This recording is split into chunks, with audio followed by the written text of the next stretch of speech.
just in case, because I'm not sure you over there can tell the extent to which we might be being interrupted.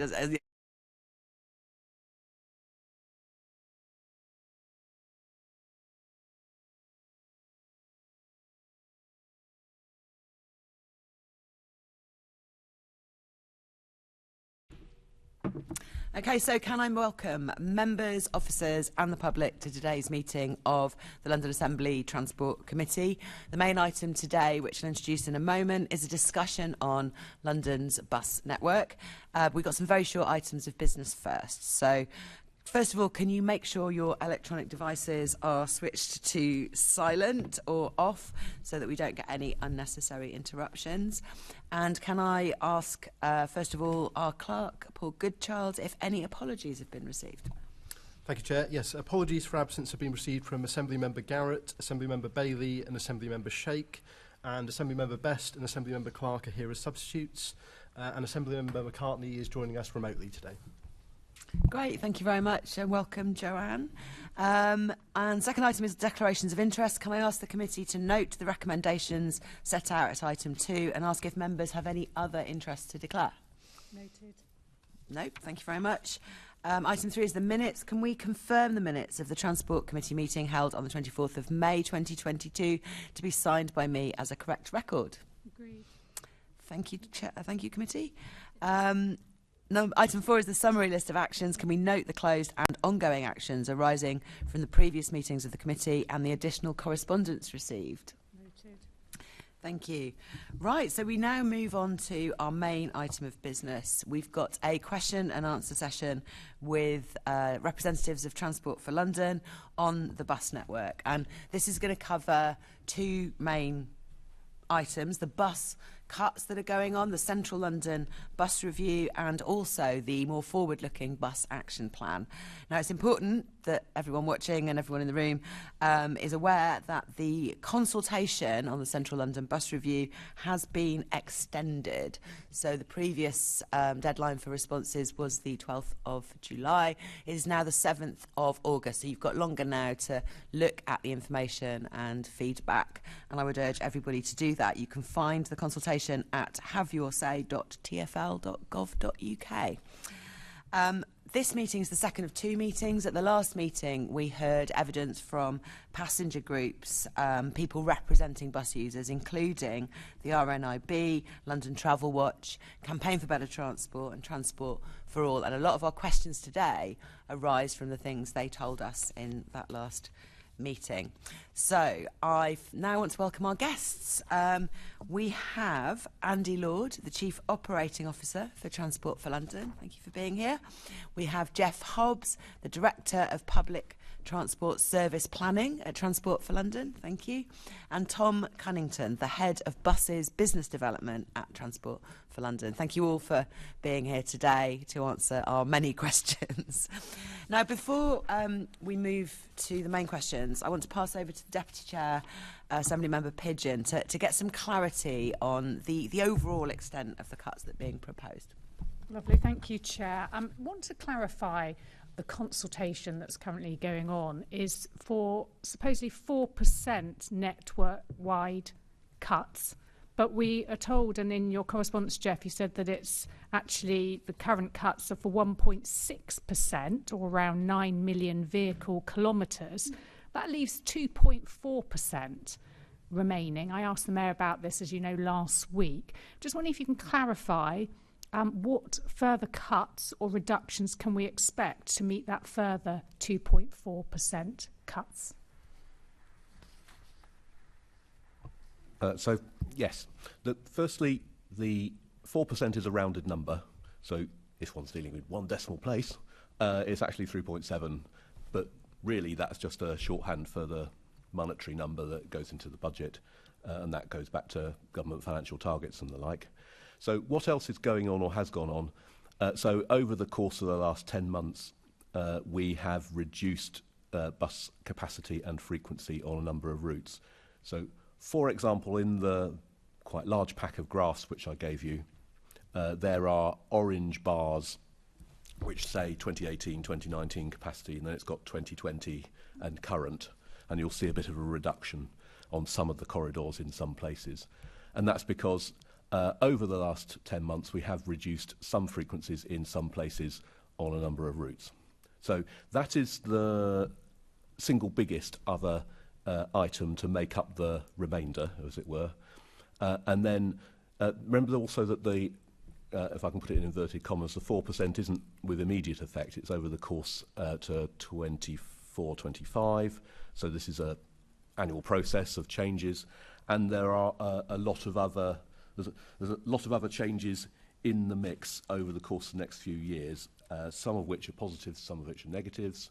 At the moment, whenever routes come up for renewal, we make sure that we're running the right amount of capacity, right amount being whether it's enough or too much. So of late, we often run on some routes additional buses at the highest point of the peak and the busiest direction and the busiest time of day, and they're often not required now, so some of that's in there as well. There are changes either recently occurred or in the works at various locations. So we changed the bus network to reflect the Elizabeth line opening in the recent past, and that's in the mix as well. This number, this 4%, remember, comes from the Financial Sustainability Plan back in January 21. So quite a lot of these things are in the past tense as well as in the future tense, because it is over a period of multiple years. And then there are changes elsewhere, all sorts of other things. We consulted recently on changes to the 1 and 168 and the 271 and 263. There are changes associated with Stoke Newington, Southall, Brent Cross South, and a really long list of other changes associated with particular developments or initiatives in different parts of London, often as a result of our area reviews as well, which we do and publish to our website. So it's quite a complicated answer to that question, I'm afraid. It is. So can you try to be clear, what percentage, what out of that 4%, what is still to be consulted on, or even not, cuts to be made, the frequencies that you don't consult on, that Londoners don't know about? Is it half of it you've already done with frequency reductions and this consultation, and the other half is still to go? I think Londoners need to understand how much pain they might experience to further cuts to buses. So the frequencies that we've reduced already, add this consultation, add the consultation on 1 and 168 and 271 and 263, makes up nearly all the 3.7, 4% rounded. Nearly all. So there'll be a, I don't know, 0.2 or something left over. I don't have the exact number arithmetically, but it'll be a small proportion. But within that, there are pluses and minuses, and some of those have been consulted upon already. So by which I mean Sutton and Croydon, that's one that we consulted on already, and so Londoners know about that already. And there are others which are in the works but unconsulted on as yet. But it's small in the big picture of things, by which I mean, 0.2, 0.3%. That's helpful, and that's slightly reassuring in this whole picture that we haven't got another sort of 2% of cuts to come. But no, there's nothing really material beyond this consultation in terms of change to meet that quote marks 4%, close quote marks. Thank you for that clarification. Thank you very much, Caroline. So to follow up from that, we had a meeting with campaigners where you kindly came, Geoff, and answered lots of questions. And one of the questions we asked was, can we have more data on the frequency changes that go with the changes to the routes, and more information on the overall capacity changes by route. And you have provided that now, which is helpful. There's a table of frequency changes which do show that there are very few frequency increases to go along with the route changes, and that I think people do need to know when responding to the consultation. If they are being asked to change buses, a frequency increase might mitigate against that. But if it's the same frequency or a lower frequency in quite a few cases, there are 22, I think, routes here on the list where the frequency's actually decreased. That is something that people need to know about, that things are not completely mitigated by the route changes that they can make. The other thing you've given us is this document, which is 50-something pages for each of the sort of corridors that are affected by the cuts in the consultation, which has the diagrams you described with the bar charts, comparing historic capacity and historic demand and the proposed changes in capacity. I think this is really useful, again, because it's by route. It's for the people who are commenting on the impacts on them to be able to look at this and see what's actually going to change in terms of their overall service, the overall capacity. I think that's really useful. I just have a question, though, about how you define capacity.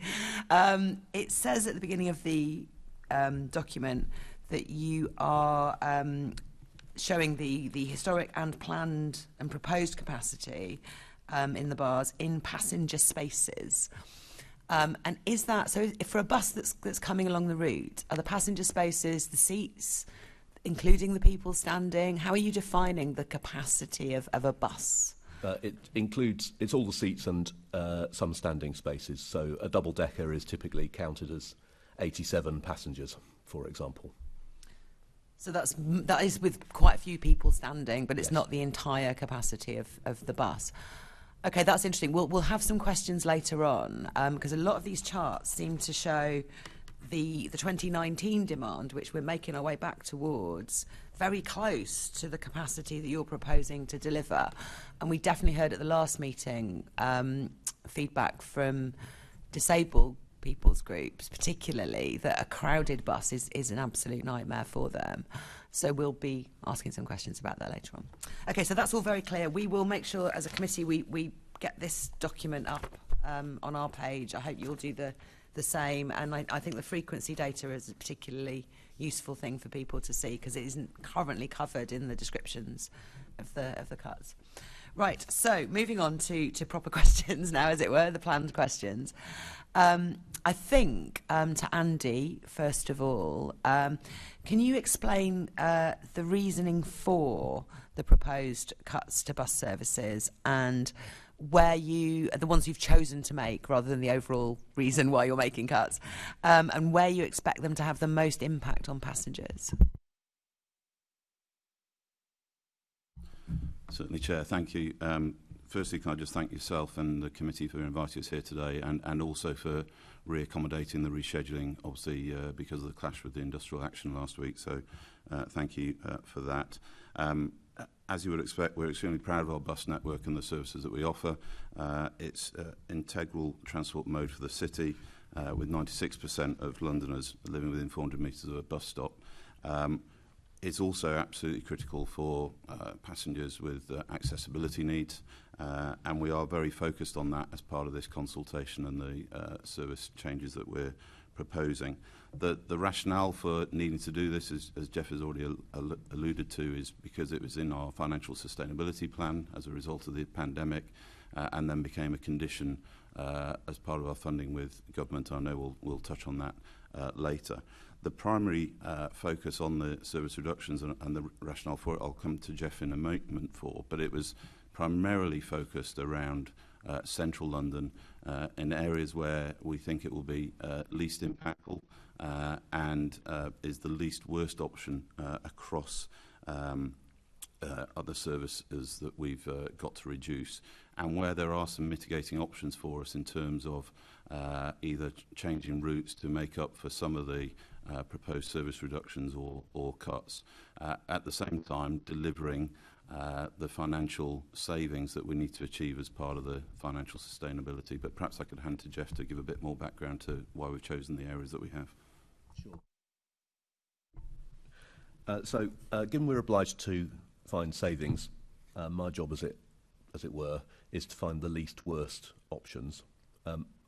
Be slightly careful with the use of language here. That does not mean no impact. Far from it. It means I'm trying to minimise the adverse impacts. If I've got that entirely right in each and every one of the 16 proposals, 16 neighbourhoods, then it will be miraculous. But we try to do our best, obviously. So The first step in trying to find the least worst was to think network-wide about where one could choose to do these, find savings. And there are an infinity of permutations here, only a small amount of hyperbole there. But take two examples. We've got this one, which is focused on central London, and overwhelmingly. And an example opposite one would be to look at, for example, the least remunerative routes financially as an alternative. And typically they're the sorts of routes which go to the sort of harder to get to parts of London, often estates sometimes tucked away a bit. And often they're the ones which, in the vernacular, are a bit sort of wiggly, go round the houses to try and get to as many London as possible, and the 96.5% that are within 400 metres of a bus stop. And if you take that as a complete contrast, then you can look at the relative impacts of both against various criteria, by which I mean usage and impact on waiting times, and impact on interchange, and impact on access, and impact on people with protected characteristics, and value for money, and lots of other criteria. And we alighted on this particular set of changes as a proposal for the following reasons. Firstly, what we have been observing over quite a long duration for all sorts of reasons is some decline in bus usage that has been concentrated in central and inner London. And when I say for some time, I mean from the period 2014 to 2019, pre-pandemic. Then, of course, there has been a pandemic, and the rate of recovery from the pandemic has been slowest in this same area. So it's peaks and central area buses, which are where demand has recovered at the slowest rate, on top of the decline that we'd seen prior to that from 2014. So that gives rise to all those charts which I bombarded you with last week, and where one observes a crude summation. The one which I presented to you previously was a crude summation of all the 49 monitoring points, and you saw the orange bar, the capacity, being markedly above the usage bar in green on the right-hand side. I take your point that that's not necessarily the case. You get whole differences in different corridors, and sometimes it's absolutely giant difference, and sometimes it's a pretty small difference. But overall, there's quite a big difference. So that informs our proposals. There isn't very much point in running more buses than are required to meet demand at the busiest point, or on the busiest direction at any given time. That just means more noise, vibrations, emissions, all that kind of thing. So one wants to meet demand with some margin for all sorts of other things, but no more than that, really. So that's one set of things. Another set of factors was around impact on, to use the Equality Act terminology, people with protected characteristics. And we, in looking at different options, we were struck by the fact that, in general, the impact on people with protected characteristics tends to be less with the sorts of routes which are affected by the proposals on the table at the minute. So one example, compared to the network as a whole, disabled people make up 3% of passengers on these sets of routes overall. That figure's taken from the EQIA that's on the Consultation website, which compares to 14% of Londoners as a whole. In other words, the impact on that particular group is rather less. It's less than it would be if I picked another set of routes somewhere else in London. And I can do the same exercise with other groups. I'll just pick one, which is younger people, which is particularly marked as it happens, where 8% of passengers on these routes are younger people, but they make up 32% of London's residents, and therefore if I picked other routes, the network average would be much higher, if you see what I'm saying. So it helps to reduce the adverse impacts on various vulnerable groups, and in terms of value for money,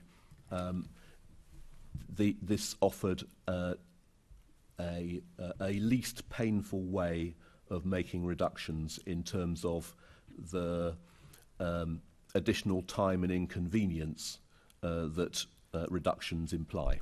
So that takes two forms in general. It takes the form of some additional waiting time, and it takes the form of additional interchange, both of which obviously passengers don't like. But these proposals focus on a number of pretty high frequency routes. On average, at those 49 monitoring points I keep going on about, the waiting time is about 2 minutes, and it will increase by 18 seconds or near offer. And the interchange, yes, it increases. It increases by 5 percentage points. But because these are high frequency routes, or high frequency corridors with multiple routes going along it, the impact is a good deal less than, for example, if I go back to my wiggly routes, which run typically sort of half-hourly or hourly, if I reduce the frequency of them, the impact is much greater because you have to wait a lot longer. It's not to say that there aren't examples where that is still worthwhile, but in general, I hope that kind of gives the intuition behind why I assert that these are the least painful ways of achieving a financial outcome that we are obliged to make. Does that help? It does somewhat. You talk about it being mainly central London, though, and looking through your count point data that you show, some of the ones where the demand in 2019, which we are rapidly heading back towards. I mean, again, you've given us data to show the recovery in bus boarders. We're up to 80-90% of travel in 2019 already. The areas where that sort of 2019 demand exceeds your proposed capacity are areas like Old Street, like Camberwell, South Lambeth, Walworth Road. These are not central London. These are not to do with the central activity zone. These are places where you'd expect things to be going back to more normal. And that, I think, is something which, again, I don't expect you to answer on every single one of those points. When people in the local area see this and they comment, you will be listening to them when they say, we don't think this is going to be enough bus service for us. So we always do, and the team have made numerous changes in response to consultation outcomes in the past. I'll give you chapter and verse if you wish. So yes, absolutely. Now, those corridors we picked deliberately the corridors at the busiest points, and those sorts of corridors which quite a large proportion of passengers on the buses are headed to and from central London. So I use central London as a bit of a shorthand, but the buses which we're affecting go into central London eventually, and those nonetheless have the slowest rate of recovery of any in the whole bus network, especially in the morning peak. And it goes back to my point that running markedly more buses than is required compared to usage, there's no great virtue in that.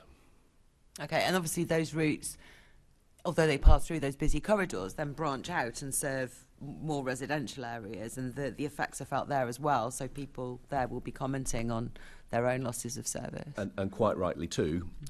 What I would say is that what we've tried to do is to adjust for each of the 16 neighbourhood schemes that we're proposing. We've tried to adjust between two and six other routes to try and make good as well as ever we possibly can. If we've achieved that to perfection, would be miraculous, but that's the purpose of consultation, of course, or one of the purposes of consultation. Okay, well, I'll pass on to other members now. I think Assemblymember Rogers wanted to ask a question. Thank you, Chair. We'll be talking about finance in more detail in the next section, I think, but as we're talking about rationale for these changes, can you tell me, perhaps Andy, how much you think these changes will actually save TfL?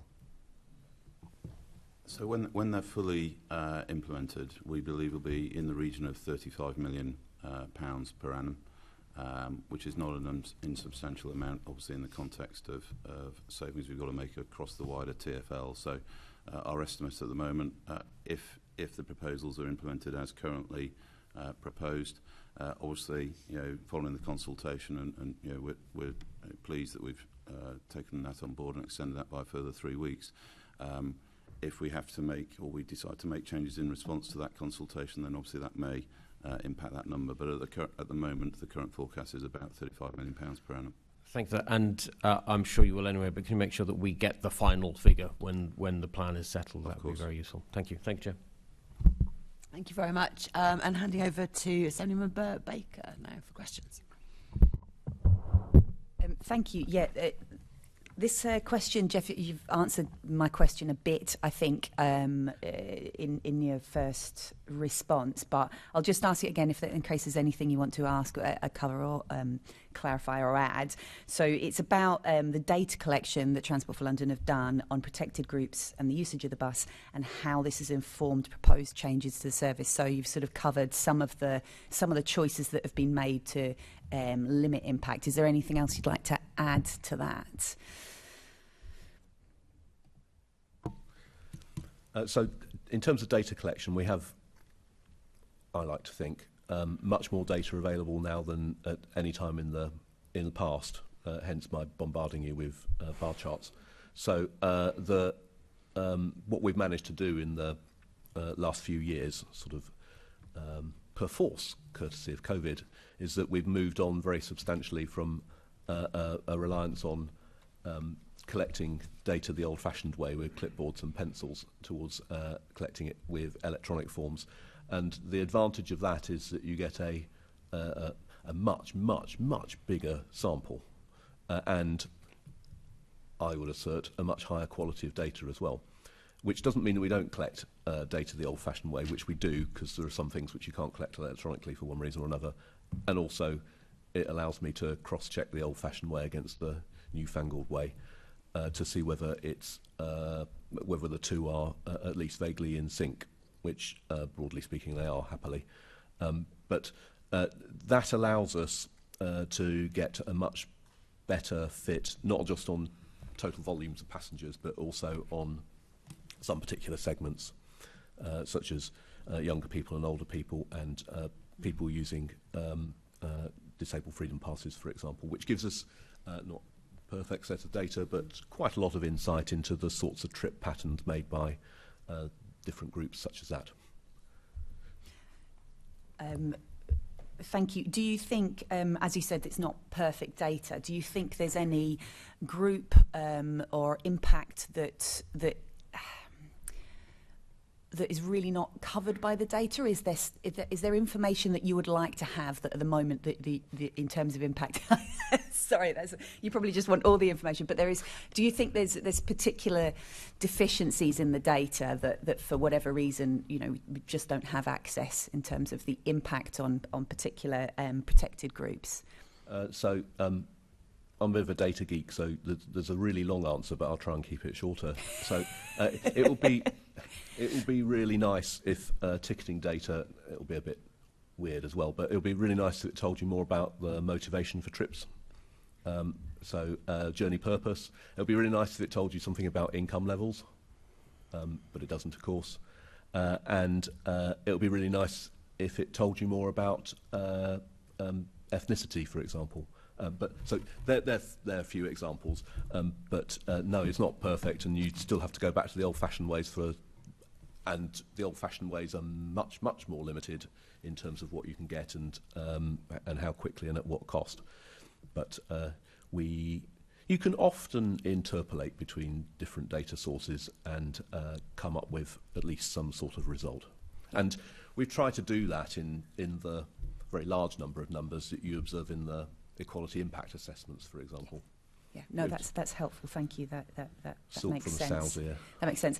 And do you use this sort of data when you identify potential new routes? How do you use that data to inform that process? Yes, we do. So, I should have said the other dream scenario for me, I'm getting into the sort of realms of fantastical data sources, would be to know much more about car usage, because that would really, really help. And, you know, the world of the future, with perhaps where one knows much more about where car trips go to and from, you could overlay that to see where there might be bus trips for the taking, as it were. But that's a big data challenge, a bit beyond us at the minute, sadly. But you can see how we'll get there eventually. Yeah. So, but yes, it does. It absolutely does. Yeah. It also allows us to see, most notably, about bus occupancy, and you can see where that is high and or growing, and you can overlay that on what we do know, which is quite a lot in terms of where development or population is changing quite a lot, and that informs a forward view of where we'd want to increase bus service, if ever we possibly can do, to meet new demands emerging. And it also, the other great thing is it gives you quite a lot of insight into, much greater than the old days, into different times of day. Yeah. You know, doing the old-fashioned surveys on Sundays or you know, Boxing Day, you know, things like this were really, really difficult. You know, there weren't many surveyors who liked working those Boxing Day for obvious reasons, but you can get an immense amount of detail at that sort of level as well, which really helps the service planning process. Fantastic. And specifically, because you know, we do know who uses the bus, and it is more often people who have various protected characteristics and don't have other options. And I know there's going to be more questions on that very shortly. But do you use that data in terms of planning new routes, because we know they're more likely to need to use the bus for a whole host of reasons? So is it sort of like, well, we're going to need buses to make sure these groups of people have more access to transport? Does that make sense?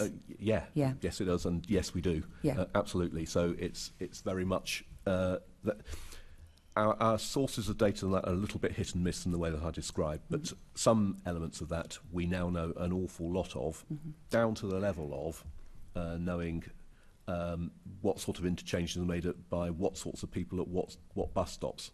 Now, the more you go down into the depths of it, the less willing I would be to bet the farm on it, as it were. But nonetheless, it gives you a really good idea of what's going on to a much greater quality and much greater level of detail than we ever had in the old days. Thank you. And I just want to ask a question. It's above buses, just briefly, but it touches on buses. So I think this might be a question for Andy. And again, it's about an equality impact assessment, but not about the equality impact assessment on the bus consultation, because we will ask more about that. It's basically about, when we go back to the financial sustainability plan, what assessment was done? Was an equality impact assessment done overall on the different measures of the financial sustainability plan in order to work out whether making cuts to bus routes was going to have a different impact or a more disproportionate impact than other savings that might have been being considered? Does that make sense? Yeah, it does make sense, and I'm trying to rack my brains, to be honest, and Geoff might help me out, but certainly in terms of where we're proposing service changes across all modes, each of those has certainly had equality impact assessments done. I think I would need to confirm if we did one overall, unless Geoff knows. I can't recall. So, equality impact assessment has a, you know, it's got capital letters. Yeah. So maybe we're not necessarily looking for that official process, but a process of engaging with the impact and whether we were going to, by cutting the bus, impact groups of Londoners who are least able to do it versus other, because as you say, different changes to different modes of transport. You know, we are seeing cuts to the bus before we're seeing anything else potentially, and we know that's hitting a certain groups of people more. So it's just to understand that, and I appreciate if you don't have the detail of that, to understand what process was gone through to say, okay, well, these are going to be the decisions we're going to have to make, and you know, whether we think that was the right one, to be perfectly honest. Yeah. I mean, I think perhaps if I may, with the Chair's permission, perhaps we'll write to you to confirm exactly what we did overall. But I think certainly in terms of, we have done some service reductions on the tube, for example, already. They went through an EQIA process. We will always make sure that when we, because Geoff is responsible for service planning across all modes, Yes. we always assess what's the impact of making a change on one to any others which are interconnecting with or aligned with. So I would be pretty confident that we would have looked at the impact if we're making reductions in one area on another, and therefore the impact on customers, particularly those with protected characteristics. But perhaps if we can write to the committee to confirm exactly what we did overall. There was not, I don't believe, an EQIA for the FSP because it's such a broad-ranging document, but I'd be pretty confident that we assessed it overall. Yeah. That's right, yes. So there's not a document with equality impact assessment written on the front. It was a set of factors which influence decision-making. Is that just on services, though? And because I think there's two questions here, and sorry, I will finish that. Two questions really, and I think you probably will have to write to us, so I'll just wrap up with the request. So in terms of which services you decided, different modes that had to be the bus versus X, Y and Z, and whether other potential ways of saving money versus bus service cuts were considered and how they were. So it's a massive question, so I think it probably is. And for context, we may well cover this. We've got to save £730 million across TfL. Service reductions is actually a pretty small element of that. A large element is how we become more efficient in terms of our own processes, changes to how we work, changes with the wider supply chain. So yes, and that answer raises quite a big question there, because of course service cuts have these are having a massive impact. So if they're not saving a huge amount of money, I think in the grand scheme of things, I think we need to understand why those decisions were made versus other places. Well, and I think that's back to you, Chair. Yeah. If I may, Chair, when I say not significant amount, it is a significant amount of money, but it's part of the context of achieving 730 million. No, I understand in the grand scheme of things, not obviously, but we are in just bald terms. Yeah. It's comparatively with the cuts you're making, it's a smaller part of it. Yeah. But I think you should just write to us. I don't think we can go further without any more detail. Thank you. Thank you. Just to clarify, I know that you don't normally release decision-making information as part of FOI. Normally it's an exclusion, but you are prepared to let us know the sort of option assessment that you did for the financial sustainability plan and the potential, the pros and cons, the broad pros and cons, rather than an EQIA, because you can only do an EQIA on a specific proposal. The sort of optioneering that you did, you prepared to share some of that with us? I'll take it back to TfL, and we'll certainly share what we can. In the context of trying to achieve £730 million of savings, the vast majority of those savings don't come from service reductions, and what we're proposing on the service reductions is the least worst, but we do need to make sure we deliver savings across the board, but we can certainly write back to the committee. Great, okay, that's just to be clear on what we're asking for there. I think Assemblymember Prince wants to add something to the request for information by the looks of it. Just a quick question, actually. You're indicating that these savings will save around about £35 million. We have, on numerous occasions, proposed the reduction in nominee passes, which we guesstimate to be around £40 million. Have you considered that? I don't recognise the £40 million number, to be honest, but in terms of nominee passes, that's part of our overall proposition to ensure that we recruit and retain the best employees across TfL in a very competitive market. We have a significant issue in terms of retention in some areas, but it was actually a specific request from the DFT early on in the process, and it was something that we ruled out. Okay, so that ought to appear in the documents potentially as well. The other thing I asked about at the last plenary meeting was increases in fares, which obviously hit the bus customers higher this time, and that again was part of the plan. So hopefully we'd see the potential impact of that looked at there as well. So I'm now going to move on to further questions. We've got Assembly Member Rogers taking over now. Thank you, Chair. Before I ask my question, actually, just a quick clarification on the £35 million figure. Is that just for these sets of central London cuts you're consulting on, or is it for the whole 3.7% figure? I think I'm right saying it's across the whole of this consultation process, everything covered within it, so the 4% in effect. Okay, thank you. So how will, I mean, Geoff, you earlier said that you took a network-wide view when you were starting this. So how will the proposals impact bus routes in outer London, and will there be any actual service improvements in outer London because of this review? Today's fun fact is there are only 4 routes which are wholly within Zone 1. So when you change a route in, quote marks, central London, the phrase I keep on using, yes, it has impacts that go, as somebody else said, rightly said, the impact is felt beyond what is narrowly central London. And that can have some positive impacts, some negative impacts. Remember, this is part of beyond this consultation, there is also the rest of the service changes that we plan to do. I mentioned a few earlier, some of which are positives, some of which are negatives, some of which affect outer London as well. So, for example, one which we have consulted on already around Sutton and Croydon. Again, that had a mixture of service enhancements and service reductions. I think the net, in fact, is slightly positive overall.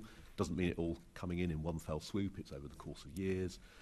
And we often try to get best value for money by linking these things to contract renewal dates so that we have competitive tension to get the best values. There are other examples. So another couple which could be deemed out of London. There's really quite a lot of building around Southall, random example in London, or Brent Cross South, a lot of development there. And there, again, they're both 2 examples where we would want to increase service levels at least a bit to meet the growing population in those necks of the woods. There are other examples, but there's a couple. So there are some positive impacts then that outer London will feel? Well, not necessarily directly as a result of this consultation and this set of proposals, but in the round, the fact that one is making some savings where I reckon that demand is for the foreseeable future materially lower will enable us to better be able to afford improvements where demand is really quite likely to be materially higher. So it comes out in the wash, if you see what I'm trying to say. Yes, yeah, absolutely. At the moment, you're consulting on reducing frequencies for the 378 and the 209 in Barnes. Is that part of your 4% figure, or is there some other rationale for that? We don't have to go into the huge detail. I just want to know whether it's to do with the 4%. So it's included in the 4%. It's not a material item within the 4%, but that is also driven by the changes in travel patterns that we see in that particular part of the world. At the risk of the obvious, travel patterns have changed an awful lot because of the Hammersmith Bridge being closed to buses and car traffic, and a material number of trips have changed, and therefore having 22 buses an hour going along Castle now, as we do now, is something of it's more than one needs, and the average number of passengers on a 209 is, last time I checked, was I think 4. So it's got a bigger context than this. Okay. Thank you, Chair. Assemblymember Clark has got a supplementary. Yeah, just very quickly, because you mentioned Brent Cross South. That's in my constituency. It's also the council ward that I serve and where I live, in fact. I'm just concerned because obviously you mentioned there's going to be a huge increase in population, and in fact there's going to be 7,500 new homes, so quite a big increase in population. But on the consultation, it's the 16, which serves that area and is the night bus for that area that goes into central London as well, is being consulted to be lost altogether, as well as the 189 being rerouted. So what I'm not picking up from residents is anything apart from a lot of worry that that the only 2 links going into central London are in the consultation. So are you saying that in future, when these homes are built, that you would then be thinking of bringing back service, or are you suggesting that these 2 cuts won't impact Brent Cross South? Well, the impact will be fairly limited insofar as the number of journeys, quite long journeys from Brent Cross South all the way into central London is very modest. So the average bus journey is 3 kilometres, is next fun fact. And we absolutely anticipate a lot more bus trips in and around your area. The number that go all the way into central London is relatively modest. And the rationale for those particular ones are around the volume of service that there is on Baker Street in particular. So go back to those colourful bar charts, then you'll see a really quite a big gap between the amount of capacity we provide up and down Baker Street and the number of passenger journeys. And that informs some proposals to reduce the volume of bus service going up and down Baker Street compared to the current situation. So that's why, that's the rationale for that particular scheme. And of course, we anticipate, also in Brent Cross South, of course, you'll be only too well aware that there's a new station being built. It's on the Thames Link, which means it's much more expensive than the bus and much less frequent. There are quite frequent trains. I think to get 20 trains through the core. But anyway, leaving that to one side, it will remain the case that people can continue to get into central London, albeit they will need to change at a same stop interchange further down the road at Cricklewood or beyond. So. But I take your point that there will be less direct links from Brent Cross South into central London by bus. There will be more direct links courtesy of the new station and much faster links. And one of the features more generally of the trends in bus traffic has been at least some transfer, as railways have been upgraded, from bus to railway. By upgraded, I mean going back to my earlier points about decline since 2014, and over that period seen the impact as we've changed timetables, enhanced timetables on the Northern, Victoria, Jubilee, etc. And Thameslink is amongst the services which have been enhanced over the last decade as well. And of course in your area you've got the additional new station opening next year as well, which is a bit peculiar but exceptional as well. But it's really peculiar, yes, thank you. Okay, I think we'll leave it there. Thank you. Thank you very much. Guests, can I make a request for shorter answers for the rest of the meeting, please, if that's possible? It's very interesting to hear the full story. The next questions are about the Equality Impact Assessment, which I'm aware is like a 100-page document. So, try and be summarising if you can. Assembly-member Pigeon is next. Actually, I did just want to pick up something on demand. So, Geoff, you talked about demand is materially lower on these corridors and the routes that you've put in the consultation. But when you look at the figures that you gave us, which I think you based the consultation on based on March usage, and you then move it to May, the figures change from 66 to 86% pre-pandemic to 69 to 92%. So there is a recovery coming on the buses. Do you think perhaps you've been premature with some of these decisions, and will you be revising it as a result of this data as well as the consultation responses? I don't think it's been premature, but what the proposals are robust to a faster rate of recovery. Nothing will delight me more than a faster rate of recovery. Which looks to me like it is coming. Well, it's plateaued off, to be honest, of late, but what one can do fairly readily with the bus network is to increase frequencies and therefore capacities of all of the routes in their new format if one makes a working assumption that the proposals go through. So if I've got it entirely wrong, and the rate of recovery is much faster than expected, and features that have become commonplace, like working from home, become a lot less popular, then we can increase the capacity fairly readily, buses being a flexible mode of transport in that way. So we can add capacity. Okay, but you'll use this revised data and newer data as part of your assessment before making a final decision? Oh, yeah, absolutely. So the proposals are just that, proposals. I'll keep using that word. And they are always subject to review from your comments and, at last count, 11,000 others. One of the factors that we'll absolutely be bearing in mind and take immense amount of energy goes into this is reviewing demand levels, both at the aggregate level and at the individual chart level. Great, okay. Let's talk about the equality impact assessment. I don't know who would want to answer questions on that. Is it Geoff again? Okay. Obviously, it's going to have a huge impact, particularly on groups, for example, those on lower incomes, black and minority ethnic communities, women, younger people who often tend to use the bus more. Can you, at a high level, tell us what your equality impact assessment suggests the impact will be on these particular groups? A few statistics drawn from there, some of which I said before, but might be worthy of repetition. Younger people make up 8% of the passengers of the routes. That's a lot lower proportion than they do of residents as a whole, from which I draw the conclusion that they're less than pro rata affected by the...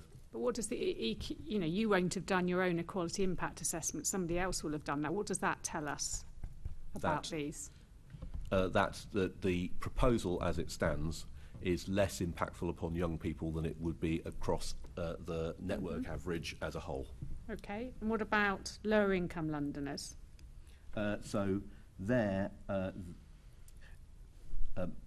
Income is quite closely correlated with some other of group protected characteristics. I think what it says in the EQIA is that 36% of people of residents affected by the changes set out in the proposals, and that is exactly the same as the network average. So they're no better and no worse affected than if I'd chosen random routes from across London more widely. Okay, and what about, I'm going to go through all these groups, black and minority ethnic communities. So the impact is that there are 39% of residents which are affected by the proposals compared to 40% London-wide, so slightly less impacted. About the same, okay, and women? 50 plays 51, slightly less affected. Okay, are there any particular issues flagged around the impact these cuts will have to disabled bus users? We had a lot of evidence at our last session from disabled representatives. Yes, so these routes have 3% of passengers who are disabled, and that's a lot lower than the proportion network-wide and of residents of London as a whole, which is 14%. Okay, but you're talking about statistics, these are individuals, and these cuts will have a huge impact on them, 88 different bus stops, locations where people will have to move from one bus stop to another to make their connection. Well, that's fine for someone like myself, but someone with a mobility issue, that might stop them travelling. What does your EQI say about that, and what are you doing to try to mitigate the fact that there are 88 locations where people will have to move to a different location to get their connecting bus? Well, what we have tried to do is to try and... The rationale of the proposal is to have a slightly smaller number of routes with rather higher frequencies. The alternative being to have the same number of routes with a lot lower frequencies. You get the same overall reduction in kilometres. And we do that in order that interchange remains more viable than it would otherwise be. You don't have long waits when you interchange, because quite a lot of people interchange anyway. Now, this is not to say that, as you point out rightly, that there is more interchange. And for some individuals, that impact is absolutely great. What we have tried to do is to identify a set of proposals where it's same stop interchange wherever we possibly can. If we've managed to do that to perfection, that will be grand, but is unlikely. I'm sure that there will be ways and means to improve that, but there would be, and we have identified quite openly in the EQIA that there are some locations where the impacts are really pretty material. Andy, you want to come in here? Yeah, if I may, Deputy Chair, and I'll hand over to Tom in a moment. Just to, we are very, very conscious of this. You know, the bus network is the only network which is 100% accessible. We don't want to impact that for our disabled customers. However, there is going to be, if fully implemented as proposed, there is going to be some impact. But there are ways we can mitigate that, both in terms of service planning, where buses may not use common bus stops today. We can try and ensure they do going forward. But there's also some more practical operational mitigations that Tom could just give a brief overview on. But we are very conscious to it, and we will clearly do everything we can to mitigate that, because the last thing we want is to cause people to not be able to travel, obviously. Before I bring you in, Tom, I think there is a real stress. If you're someone, say, in a wheelchair, that you wait, you eventually can get onto a bus. You're now going to have to change at least once. You've got that pressure again, that will you be able to get on the bus? Are you, you know, it's very difficult for people getting others to move. Yeah. Is the space free? No, there's a buggy on and someone else. That tension that you see, buses are probably going to be more packed because there are fewer of them. It really may stop some disabled passengers from using the bus, which, as you say, is fully accessible. Tom, what did you want to add to this, please? Thanks, Deputy Chair, and good morning, everyone. So I think it's really important that we've identified where those issues are in the EQIA, probably better than we've done in some cases previously. And whilst these are still proposals, whilst the consultation is going on, we're going through each of those issues and working out how we could solve those if we go ahead with the proposals as set out. So we're not waiting for the outcome of the consultation to start that work. Some of these things will take a little while to work through, changing where stops might be to make that interchange more straightforward, because there will, of course, be impacts. Our aim is to recognise those impacts, recognise their people, absolutely not numbers, and the impact it could have on those people, and to put in place better interchange, better information before people start travelling about where the better place to interchange might be. It might be that it's a different route that needs to be planned now that is more accessible as a result of these changes. So our job is to make sure that we're really clear about what those options are up front. We've got more modern buses, which generally Central London buses tend to be more modern, have got the larger wheelchair bay, which has got the greater space that avoids, doesn't completely avoid, but minimises the impact between conflict of people with buggies and people with people using a wheelchair. So there are mitigations we can put in place. We're working through those as well. But as Geoff has said, you know, we can't. It's very difficult to make this no impact to certain individuals because of the journeys they happen to take and the changes we need to make here. These are the least worst combination of changes, looking at that interchange as well as part of that decision making. That was thought about as part of this planning here. How can we make sure that we minimise the amount of interchange? How can we make that interchange as straightforward as possible for everyone? That's really helpful. But are you working with disabled groups and individuals with lived experience who can work with you on this rather than you just coming up with an idea? Because that's part of this, is involving the community who may be able to help you with some of those assessments. That's a good point. And we've already had a discussion with representatives of that, and I want to carry on having those conversations with them as we go through this process. Okay, thank you. Thank you for that. Obviously, disabled passengers may well have a reduction in confidence in terms of using buses with these significant changes. Do you think these cuts could see a reduction in passenger confidence in your bus service and therefore a reduction actually in using buses, the use of buses? I would hope not. You know, as I said at the start, we're very proud of our bus network. I think we have probably the best bus network in the world. We have the most accessible bus network in the country, if not the world, and we should be proud of it. We're having to make these changes because of the dire impact that the pandemic's had on us. These are the least worst scenario that we're looking at. It is down to us to make sure that the changes that we implement are done in the best way possible to ensure that we maintain the confidence levels of our customers and passengers and of the city going forward, and that we rightly, through the consultation, we've already identified issues ourselves as part of this, notably through the EQIA, but that is the point of the consultation, so that we can get feedback from all areas, so that then we can act on that before we implement to ensure that we mitigate those issues. And ultimately, it's incumbent on us to make sure that we don't result in a bus network that people have lost confidence in, and we are confident that that will not be the case. Okay, I've got a couple of other just quick specific questions. So you haven't really gone through the detail in the equality impact assessments. Maybe we could have some more detail in the correspondence you send to us, Andy. But when I've looked through them, looking at the proposed cuts to bus services, it makes explicit reference to the disproportionate effect of extended journey times on low-income Londoners. That's specifically in there. So in view of that, and the fact that people are going to have to interchange more and there will be longer journeys, are you going to consider, as part of this consultation, extending the 1-hour bus ticket to become a 90-minute ticket so that people don't lose out as a result of these cuts? So we don't think that the number of people who will be caught by that is in any way large. It's a perfectly reasonable thing to consider, and we can do that as part of the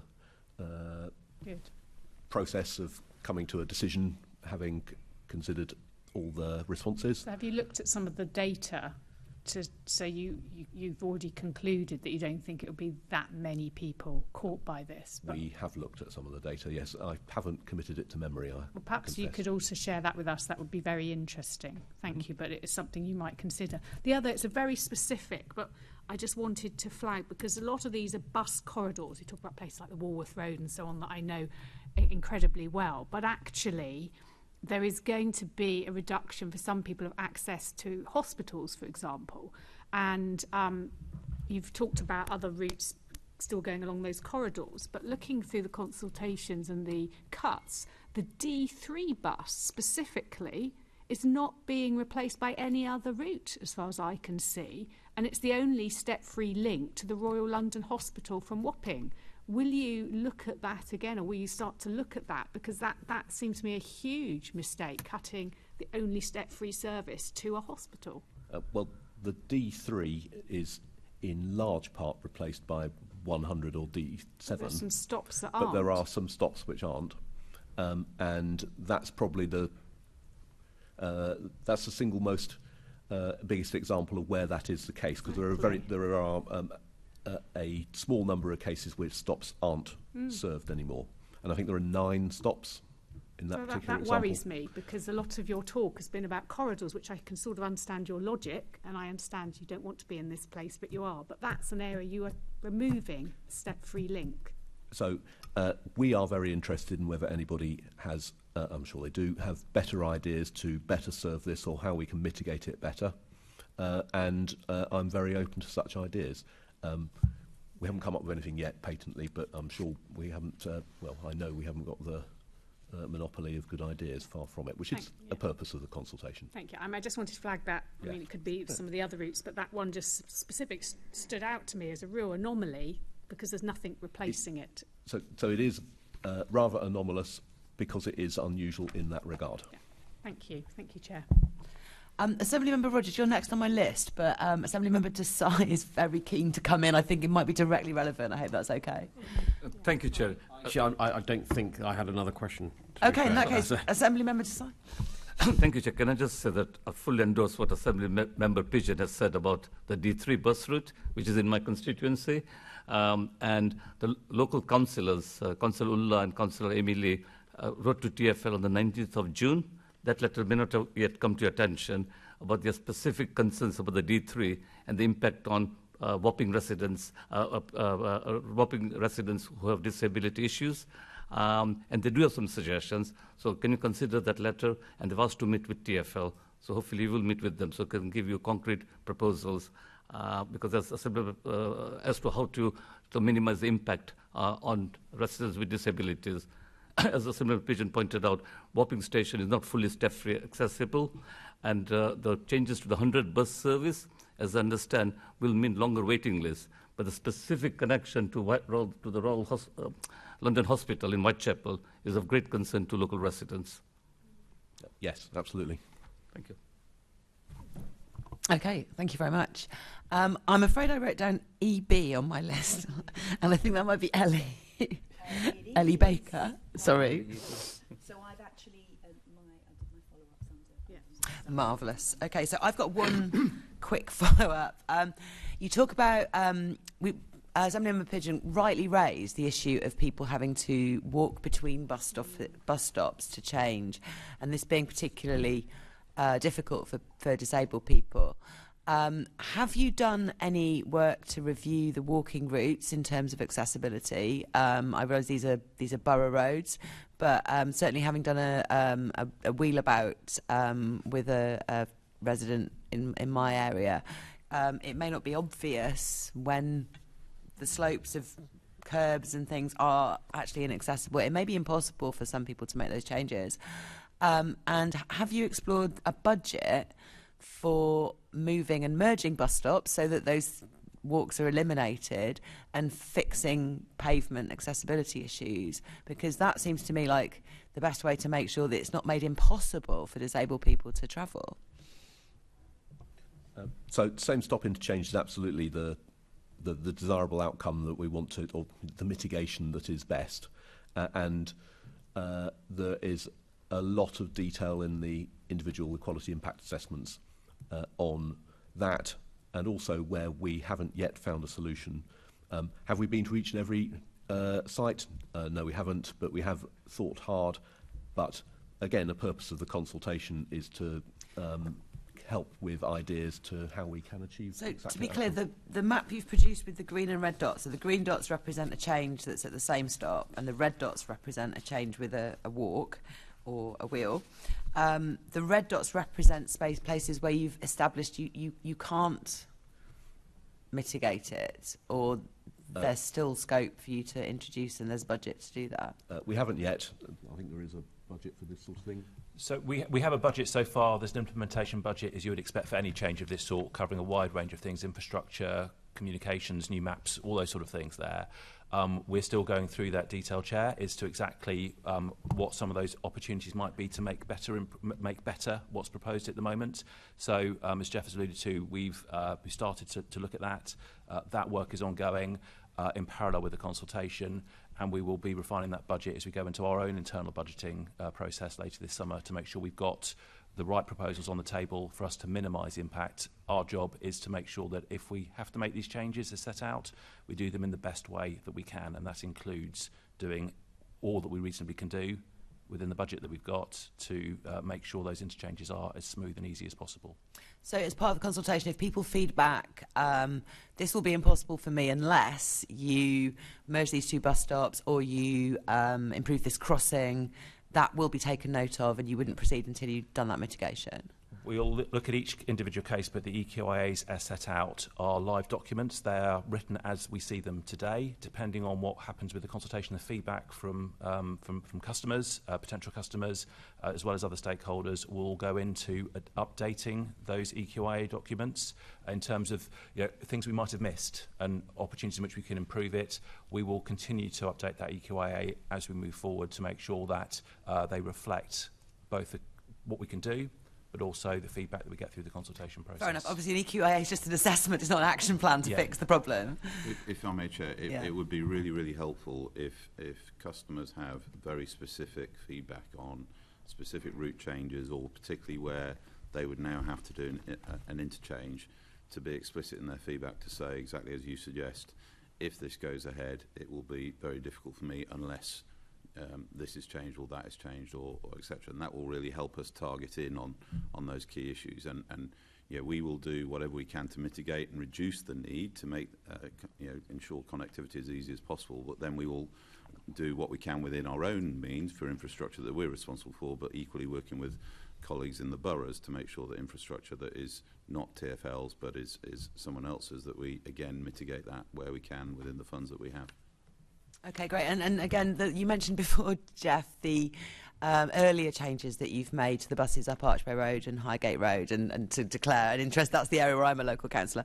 And we fed back as part of that, and I think Assemblymember Clark did as well, that the proposals which would have separated a change down at Archway, we insisted that the bus stops were put in the same place, and the changes were made to make that happen. So we know that you can listen and fix stuff when we feedback in that sense. Well, absolutely, yes. We heard that loud and clear. The solution was obviously achievable, so it's better for all concerned. Okay. And just goes to say that my team don't have the... We value the feedback. I do now have a however, which is the further proposals to change the 88 to go over to Hampstead side of the Heath to replace the 24. Now, you mentioned earlier, you want to have frequencies making up for cuts to services and the changes that people make. Well, now we have the frequency data from you. I can see that, just as an example, the 205 and the 214, which are expected to take the weight of the lost 88, both have frequency cuts as part of these proposals as well. Now, I'm not trying to get you to feedback on that particular one in this meeting and use time on that, but just as an example, I was looking for, are you going to increase the frequency of the 214, which is not the most frequent? You're actually going to cut it, and that it does mean that we're going to have to feedback that this is too much of a cut for us. And I think there'll be lots of people around London, when they see these frequency changes, won't be reassured that it's going to be high frequency, and therefore the changes will be painless. So I'm not asking for an answer on that, I'm just saying. Assemblymember Baker, you have a question now. Yeah, thank you. I just wanted to make a comment and then a follow-up question, which is just to say, I think I'm really concerned about the comments about pure numbers. So this is going to affect less people. This is going to affect less people because what we're seeing, I think, is these changes are going to affect a smaller number of people, but very, very significantly. And I'm not really understanding how that's balanced. But there's a big concern overall. And just one specific issue, sorry, if the specific data's in the briefing, I can't find it in a second, which is about changes on the night bus, because generally, I don't use the night bus anymore.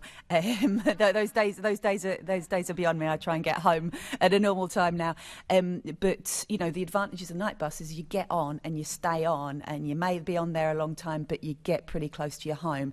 And I am concerned about the impact of safety, effectively, if people are changing in less populated, not less populated, but less busy areas. So is that specific impact? Is that something that you've considered? Yes, absolutely. So the changes to the night bus network follow those of the day bus, if I can put it like that. It's not... The frequency doesn't really come into it in the sense that frequencies are left unchanged. It's about the route structures and particular routings. And yes, it will mean some changes. So to take that example of the 24 and the 88, it means that the relevant bus will be going down Charing Cross Road instead of down Regent Street, but it's not.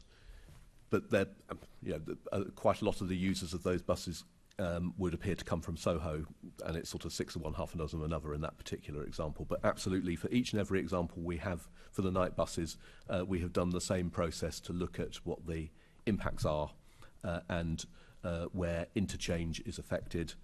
The impacts are, take one example, I think there are 35 night buses in Trafalgar Square now, and there'll be 34 in the future. So it's not greatly material in numbers, but I take your point that nighttime and security and all those sorts of things means that we take those changes very seriously indeed.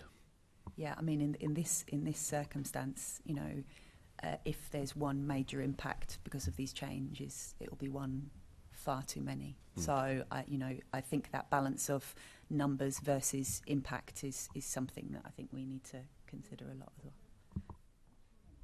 Thank you very much for raising that.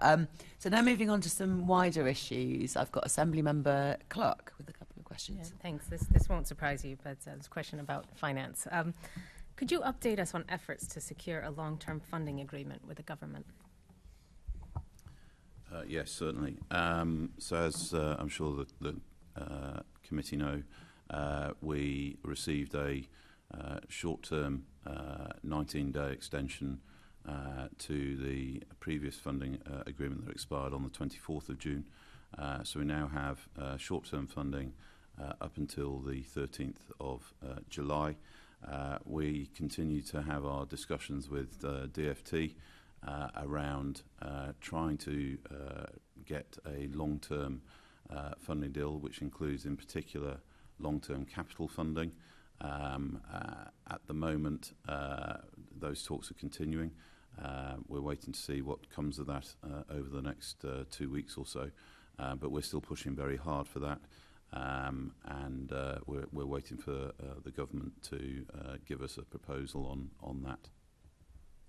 Thanks for that. I mean, it's obviously, since I've been on the Assembly, the story hasn't changed. It's been you know, temporary packages, and it's very difficult to plan, and we're clearly seeing the result of that.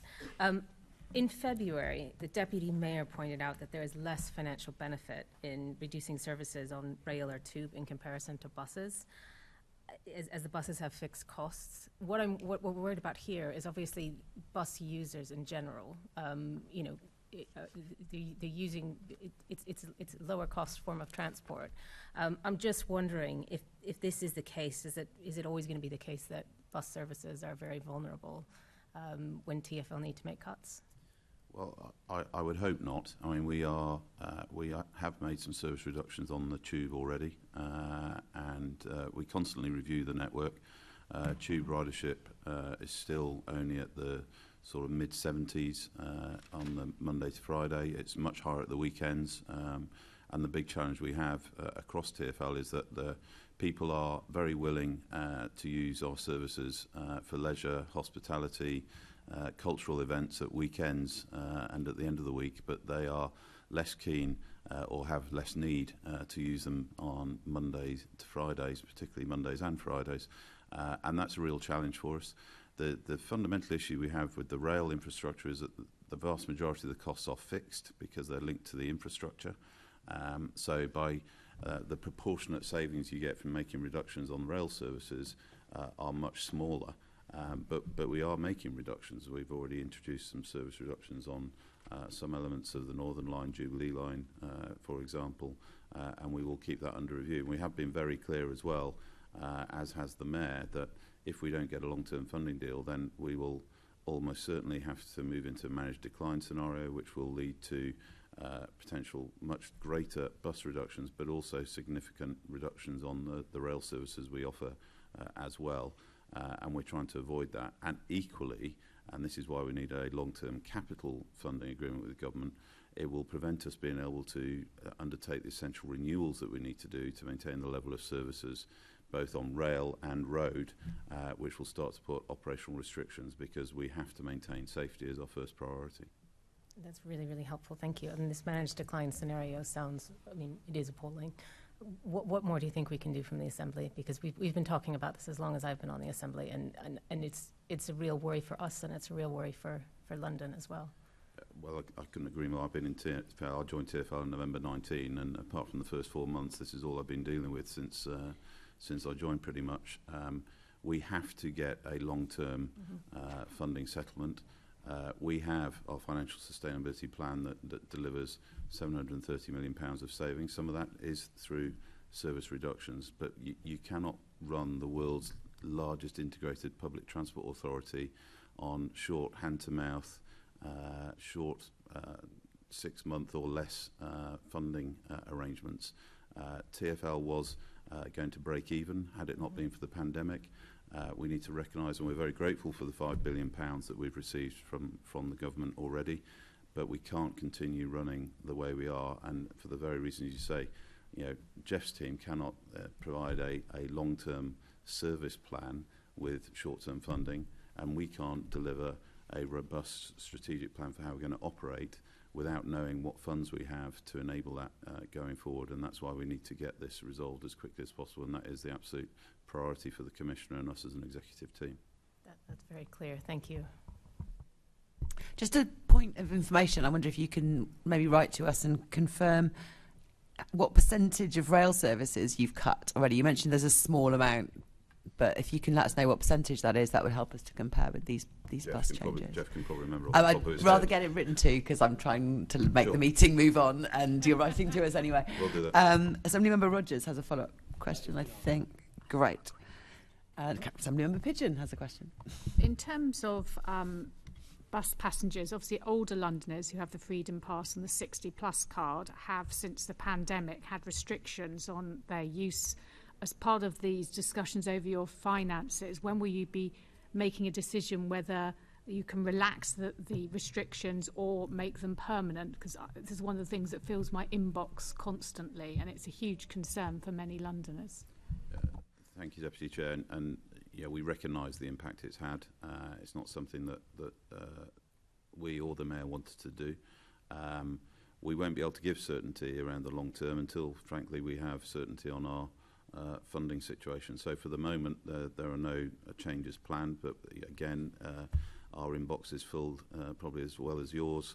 We're very conscious of it. At the moment, we have no intention or no plans to change it because of the situation we find ourselves in, but we would very much like to if our funding situation permits. Okay, great. That was helpful. Assembly Member Best has the next set of questions. Thanks, Chair, and good morning. The Department for Transport statistics show that bus passenger numbers in London have been falling since 2014. Does TfL accept the statistics and the long-term decline in bus ridership in London? And how do you account for the sustained fall? So perhaps I'll give an overview and then I'll ask Geoff to comment. So we do recognise that bus numbers were falling from 2014. There's a number of reasons for that. There's a variety of reasons why people use our bus services, but a large element of that is down to shopping, for example. The proliferation of online shopping has definitely had an impact. We've also introduced a number of upgrades to tube lines, notably the Victoria, Northern and Jubilee line, and we've seen some traffic transfer onto those lines, and equally now with Elizabeth line and Overground having had increased frequencies, we think that has played a part too. And then clearly, obviously in the last 2 years, the pandemic, the proliferation of working from home, the need or the lack of need to necessarily go out as often as people did previously has had, we believe, a strategic impact. But Geoff, I don't know if you want to add anything. That's the pretty much the list. I mean, the most material of those is the pandemic. That's had a very large effect. The impact of railways is, and the upgrades I mentioned previously, and also to cycling and walking. And the other feature that is around bus speeds, and that's taken various forms. Deliveries have not only taken trips away, but deliveries stop curbside, and that causes puts grit in the wheels of operations and slows down buses. But there are lots of other sources as well, just from general traffic. There's multiple factors. Thanks. I think given the answers you've already given as to why you have chosen these to cut these lines, as well as the answer just then, I think this has kind of been answered, but it was just around your understanding of declining ridership and how that impacted on the consultation document. But given the reasons you gave earlier, mixed with that, I think that's answered unless you wanted to add anything. I'm happy if you are. Thanks. And do these cuts to bus routes risk TfL falling into a cycle of decline in which a poorer bus service results in further declining ridership and then further cuts? Well, it's our intention to make sure that's not the case. Our role is to deliver a safe, reliable public transport service across the city with all the modes that we do. We are having to do this because of the financial situation we find ourselves in. If we don't get the long-term funding we need, then we are going to be into significant reductions of buses beyond this, and significant reductions potentially on rail and other services as well. What we need to be doing is encouraging people back onto our network. We need to be encouraging people to use all our services so that we can increase our revenue and increase our income, which will then enable us to get off the revenue support from government and at the same time get the long-term funding. We have plans. We have a very strong, I think, and really credible bus action plan, which shows that we are serious about trying to deliver, one of the best, if not the best, bus network in the world. But we can only do that if we have the funding to do that. And inevitably, you can see from other sectors, if you get into a spiral of reductions and service reductions, it ultimately leads to the inevitability of customers moving away from that mode, and that's something that we are very, very keen to avoid. Thanks. I'm just trying to understand, whose plan was the 4% bus cuts? In terms of, it's a TfL plan, so as part of the financial sustainability plan that then became a condition of funding from the DfT. So it is a TfL proposal. So it's a TfL proposal, and just to double check as well, who is the chair of TfL? The Mayor. Thanks very much. So you said you obviously put this plan to government, the financial sustainability plan. The Mayor of London proposed these cuts to government, and we found out earlier through when you were speaking to my colleague, Assembly Member Prince, that you think this is going to save £35 million. But when you put to government suggested that perhaps you could scrap nominee passes, which are the free passes given to TfL staff members, household members, which could save £40 million, you rejected that out of hand. Well, firstly, I said I didn't recognise the 40 million number. What we have is a transport system where we have fantastic colleagues who work across TfL at all levels. We have to ensure that we retain and recruit the best people at all levels.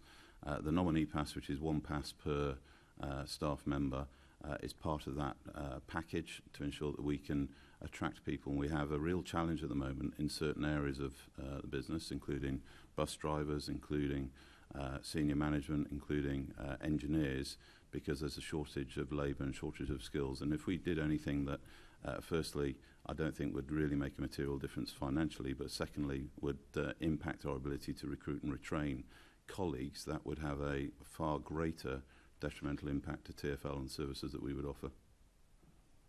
Thanks.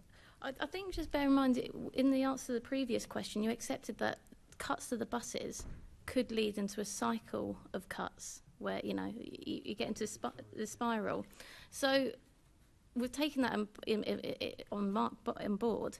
If we don't protect the buses as a first resort, then perhaps there won't even be the jobs there to protect. Well, as I've said before, we are doing this as part of the impact the pandemic has caused to our income. We are looking in many ways of reducing our costs. I've already alluded to £730 million of cost savings to be achieved across TfL. We don't want to take, ideally we wouldn't be taking these cuts if we didn't have to, but we certainly don't want to take any more. But if we don't get a long-term funding deal, we won't just be cutting buses, we'll be cutting other services because we won't be able to afford to run them. And at the end of the day, we've had a £2.5 billion impact to our revenue because of the pandemic. We are on track, if we deliver the financial sustainability, to get TfL back to a sustainable position where we can get off government funding. We need a long-term capital funding solution so that we can continue to invest in the assets and our people to ensure that we deliver a safe and reliable service and do that going forward. If we don't, we will get into a spiral of decline, and that will be dreadful for London and will have consequences across the board.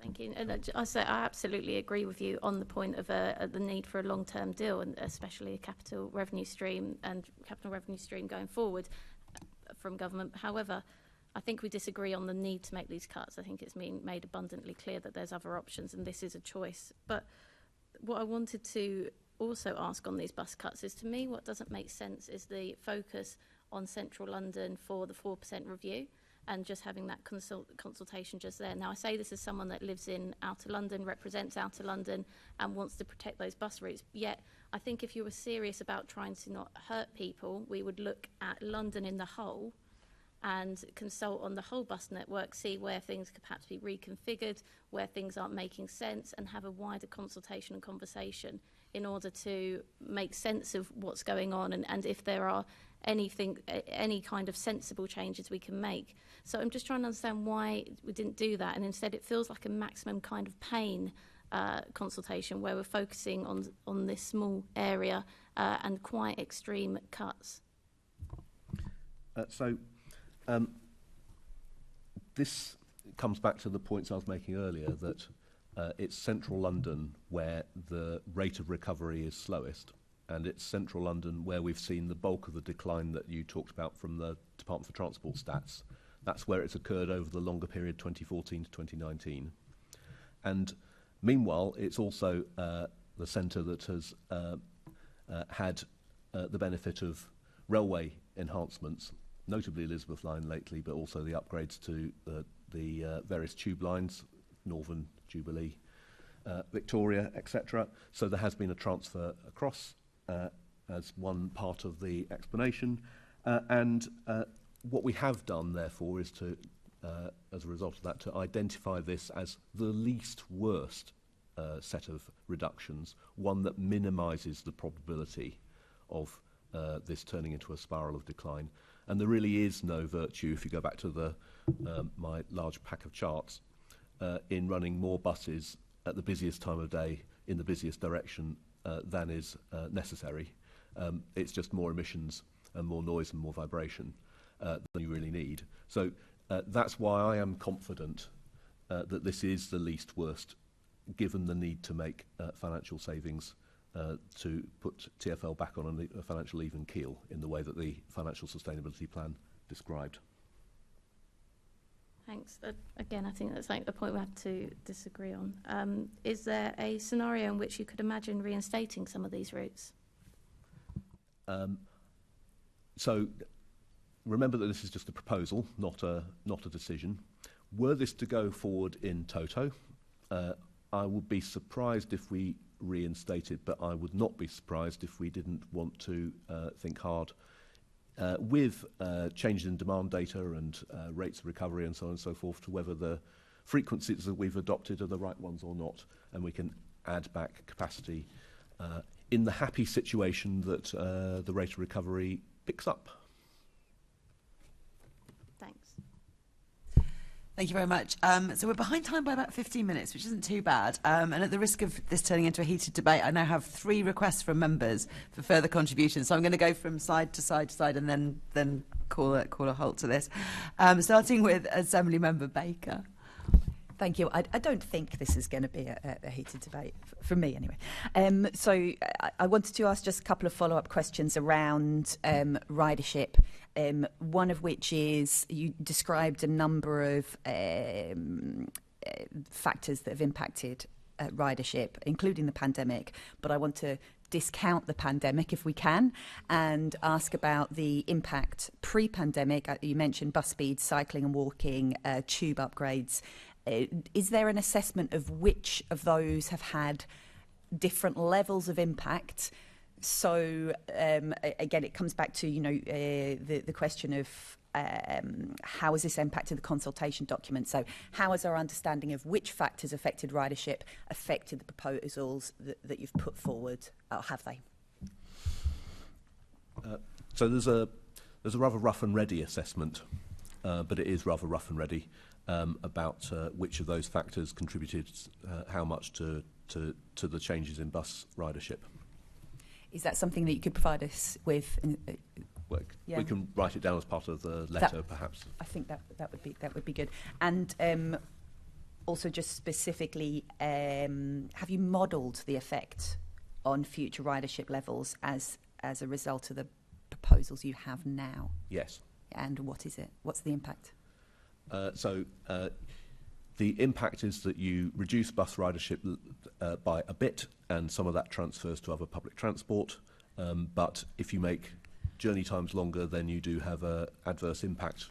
But again, to go back to my rather oft-repeated phrase, it's the least worst in the sense that these are still high-frequency corridors with buses running every 2 minutes or near offer. I think we understand that that's the basis of the decisions, but we're trying to look at the detail of what's been impacted. So I'm presuming when you said a bit, it's because you don't have the number off the top of your head.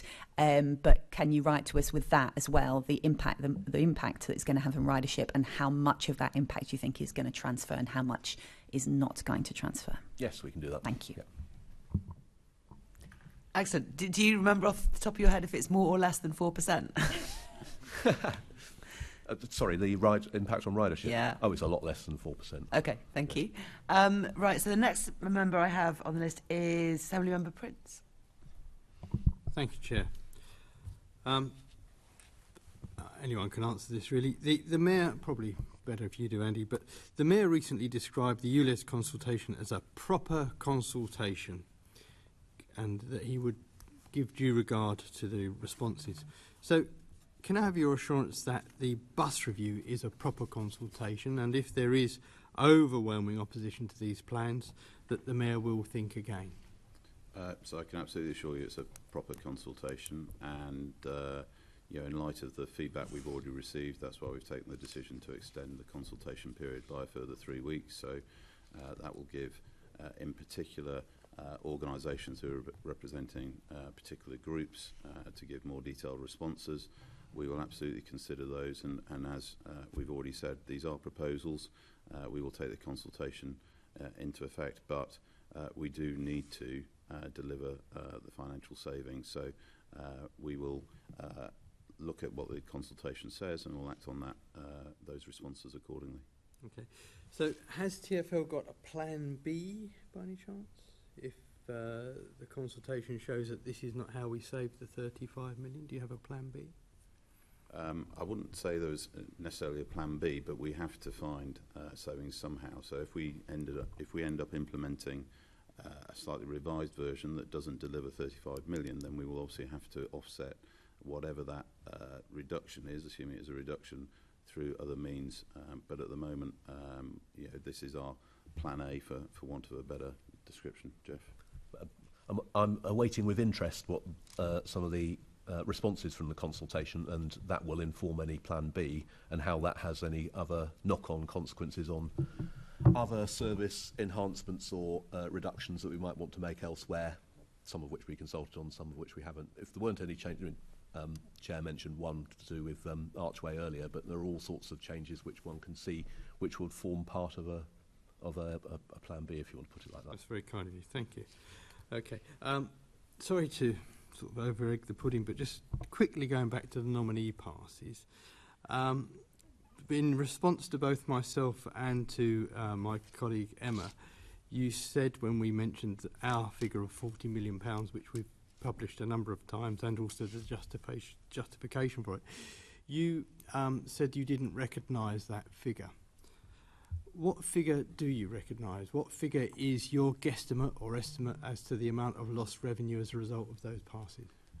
So I don't have a figure off the top of my head, so perhaps I could write back to you with a response on that. But you do have a figure?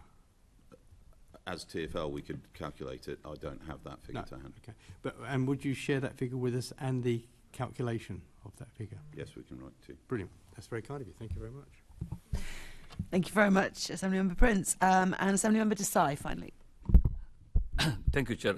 And I do hope that this doesn't turn into a heated debate, as I'm sure that we are all agreed that TfL needs proper, long-term, sustained funding, the world's largest integrated transport network, as you put it, Andy. But I've got to point out the reply that I and Sirajul Islam received from the government. Sirajul Islam is the leader of the Labour group on Tower Hamlets Council. We wrote to the government on the 8th of June about our concerns about, just lost it now, about bus service changes in Tower Hamlets. And on the 9th, sorry, if I can just, I just lost the letter, but essentially the letter says, the last paragraph from the government, the reply was that whilst we will support London's transport system, it has got to be balanced against the interests of the national taxpayer.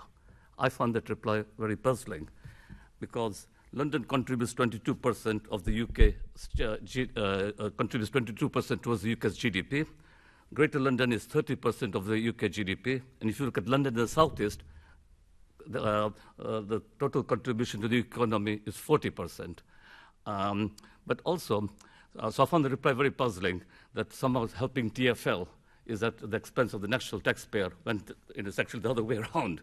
But also the article in the Evening Standard, and here things may or will get heated. Nikki Aiken, the gist of the article was that TfL should be taken away completely from the Mayor of London, and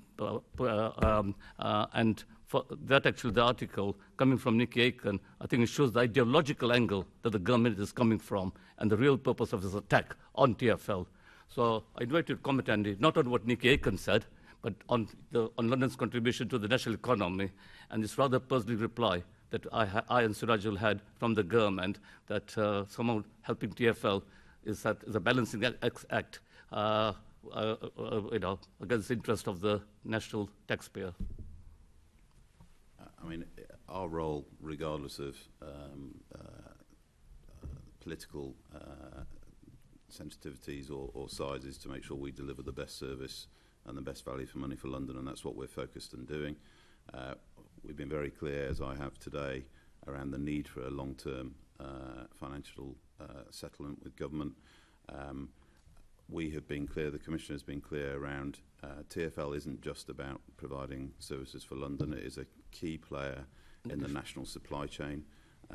The impact on jobs elsewhere of the UK, and in particular on buses, for example. If we don't get a long-term funding deal, we will not be able to continue with our commitment to try and accelerate zero-emission buses by 2030.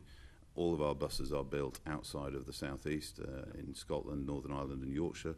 All has a direct impact on the supply chain there and jobs elsewhere. So we need to recognise that TfL has a key role supporting the whole of the UK, as you say. I'll just say, Chair, TfL powers the London economy and London powers the national economy. And Chair, I have found this letter. The last paragraph says, government remains committed to supporting London and the transport system on which it depends, whilst also balancing fairness to national taxpayers. A very puzzling reply. There you go.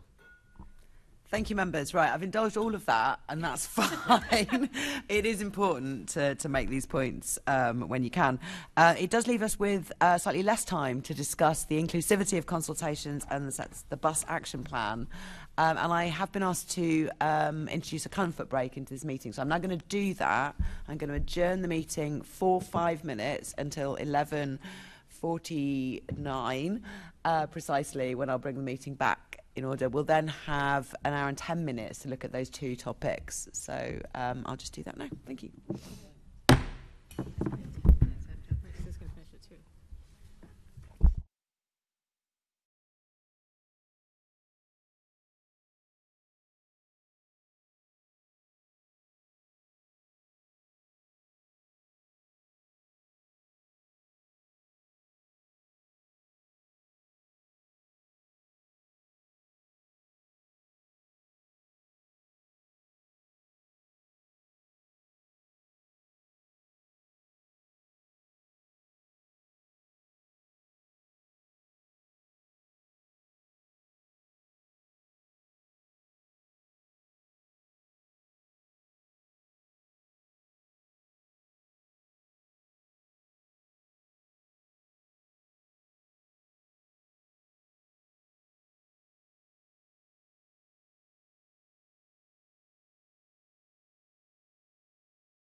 Hopefully we're ready to restart.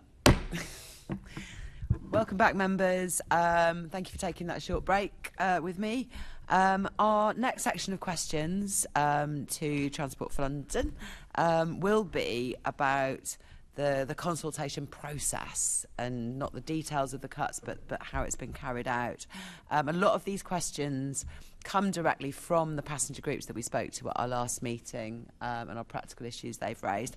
And so we're going to start off with Assembly Member Desai asking questions. Thank you, Chair. So if I could ask you, maybe you, and start off with you, Andy. What is TfL doing to make the Central London Bus Review consultation inclusive and accessible? For example, we heard that consultation materials such as the maps are too complicated. Do you plan to publish more information during the consultation?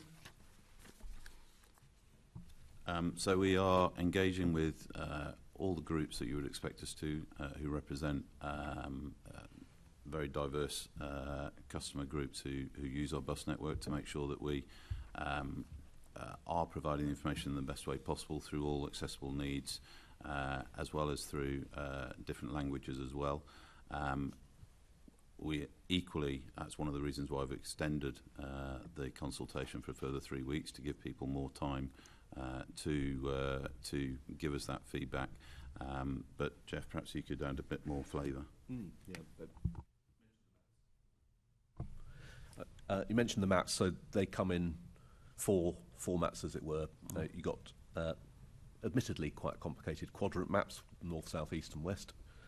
There are 16, I'll use the jargon of the consultation, neighbourhood maps for the 16 schemes, as we've chosen to group them to try and not have to talk about all 65 routes individually. And then there are line diagrams for each route, I think. So there's also different forms to engage, the easy read form, braille form, different languages.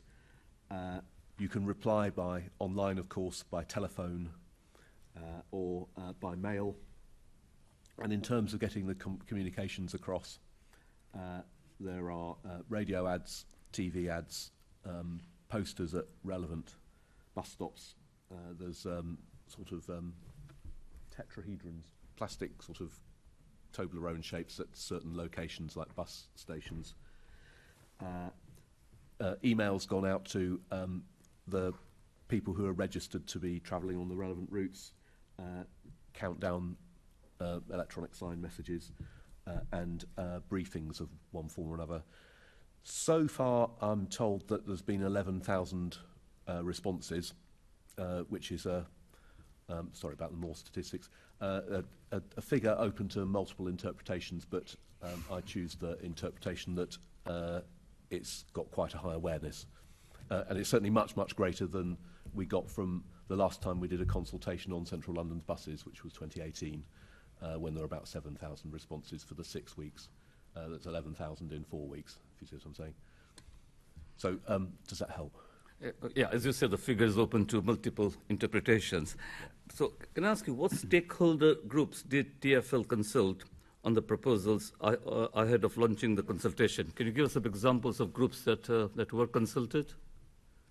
Yes, I think we sent you a list as part of the my letter. Is that right? Isn't that the list of people you sent the consultation to? The question was, who did you consult with about the way you presented the consultation? Ah, right. Okay. I'd better get back to you for the proper list on who we consulted about the consultation. But put it this way, there are a lot of consultations, and colleagues there have been revamping the consultation process in various different ways. And we would have talked to an awful lot of people in terms of trying to make sure that our consultation and indeed engagement processes are as relevant as it's possible to be. Yeah. So I'd also appreciate if you could send information, if there's any, about, say, the D3 bus that you talked about earlier, because consultation has got a bit of grassroots level. Obviously, there are stakeholder bodies London-wide, but in the context of the example that Senator Pigeon talked about earlier, the D3. I'd like to know what consultation was undertaken with groups in the Wapping area, and particularly groups representing residents with disability issues. If you can't answer the question now, you could. So I think the list that we did send through will include the ones for the D3. Right. But yeah, the purpose of this hearing is that the people listening in, Londoners, so I think it's to get that message across to them, that they feel, they are being listened to. Andy?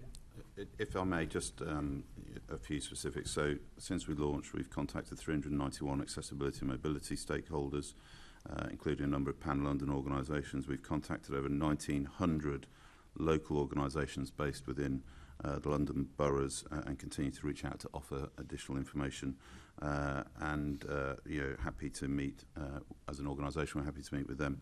We've also reached out to the NHS across Greater London, and as well as contacting volunteer bureaus and volunteer centres in the vast majority of the boroughs. And we've also made contact with 183 business improvement districts as well. So a very broad range on top of, obviously, the groups who look after the customers of protected characteristics. Thanks for the answer. I mean, we do get sometimes loads of information, and sometimes the purpose of questioning is actually how we get that information out to the public listening in. So a couple more questions. How will TfL communicate any changes resulting from the consultation to passengers?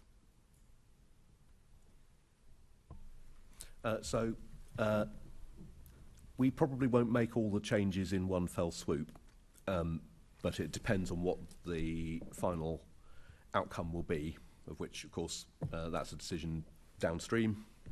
How we will communicate, we will probably, depending on what the nature of the changes are, we'll probably use many of the same channels as we're using to communicate about the consultation that's extant at the minute. So we will use, obviously, all the information boxes at the relevant bus stops. We'll use our electronic means on buses and elsewhere at bus stops. We'll use the website.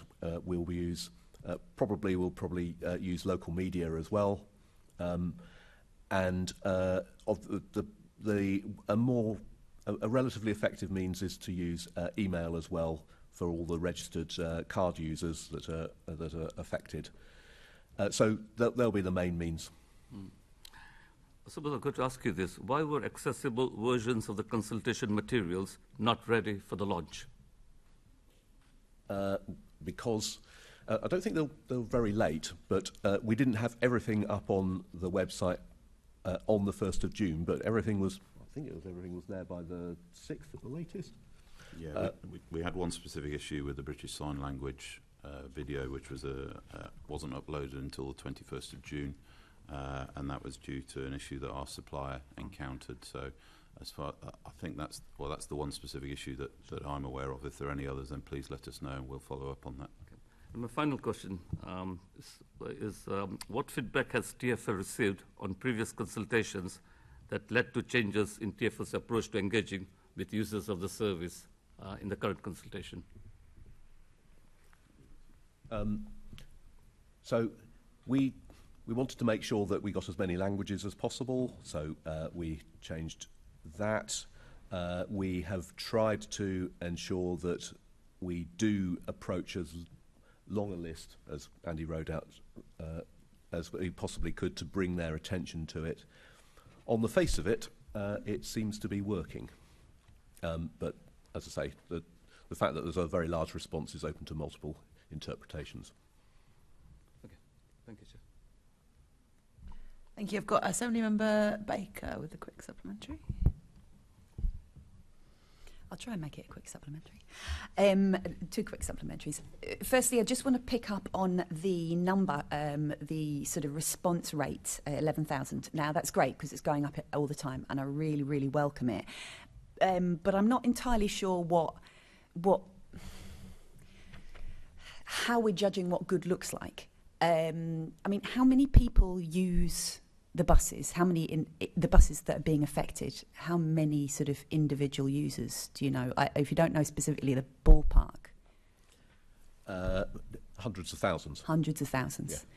And how confident can you be that everyone who, not say everyone who uses it like once in a blue moon, but that use these buses regularly are aware of these changes? Well, I can be adequately confident insofar as the response rate is just so much greater than we're used to. But I feel like that implies that the baseline is a good baseline, and I'm not sure where that comes from. You know, consultation processes, unfortunately, overall are, I think people have a bit of cynical about them, and also a lot of the time people don't know what's going on. So I feel like I'm a bit worried that we're not raising our game in terms of what we actually are expecting. Hundreds of thousands of people affected, and 11,000 people. And while I don't want to go into it too much detail, the fact that you're saying there are multiple interpretations sort of implies to me that you think they might not all be valid. Is that what you're implying with that? Or no, I'm just saying that it will be an easy response for you to make to me that there are lots of ways of interpreting the big response rate. For what it is worth, having lived and breathed the 2018 Central London Bus Consultation, that seemed pretty high profile itself. And we were a bit bug-eyed at the time at the prospect of 7,000 responses. So the fact that we got lots more over a shorter time period, that's what feeds my relative confidence that awareness is high. Okay, I think we've got to bear in mind, though, that certainly everyone in this room is very aware of it, and I've spoken to lots of people who are very aware and very aerated about it and want to give their opinions, but it doesn't sound like we can be sure that, especially because of the nature of who uses the bus, that we're getting out to the people who are going to be most significantly affected. And again, it's about you're looking at numbers rather than impact. I feel it's just like we've got 11,000. That's great, but are the people who are going to be most significantly impacted? And I know you're consulting with campaign groups, and that is absolutely correct, and they do represent a variety of key groups of bus users. But I'm just not convinced we're getting down to the grassroots level and the community groups and who are really going to be affected on a local level. So I think, it's a very fair question. I think based on my knowledge of what the response rate we've had so far is very high in a relatively short space of time. We've got another 5 or 6 weeks to go, where we would expect those numbers to grow significantly. Clearly, if one body representing a group of passengers or customers replies, that's one response who could be representing many hundreds or even thousands of customers on the routes. The anecdotal evidence is that this is very well known across London and across the areas that are impacted. So I think we really just need to take stock and see what happens over the next 2 or 3 weeks, and perhaps we can keep the committee updated in terms of progress on responses, if that would be helpful, to see if we are continuing to see the rate of response that we have so far. Thank you. I think that would be welcomed. And my second supplementary, and it follows on to that, and it's about what we sort of perceive as good, because again, you're comparing it to a previous consultation, and a lot of the feedback I've had about the consultation process is, well, I expect I don't think we can underestimate here, and I'm not sure that we've really expressed it, the shock and the worry, the anger, to be honest, and in some cases total bemusement about the proposals.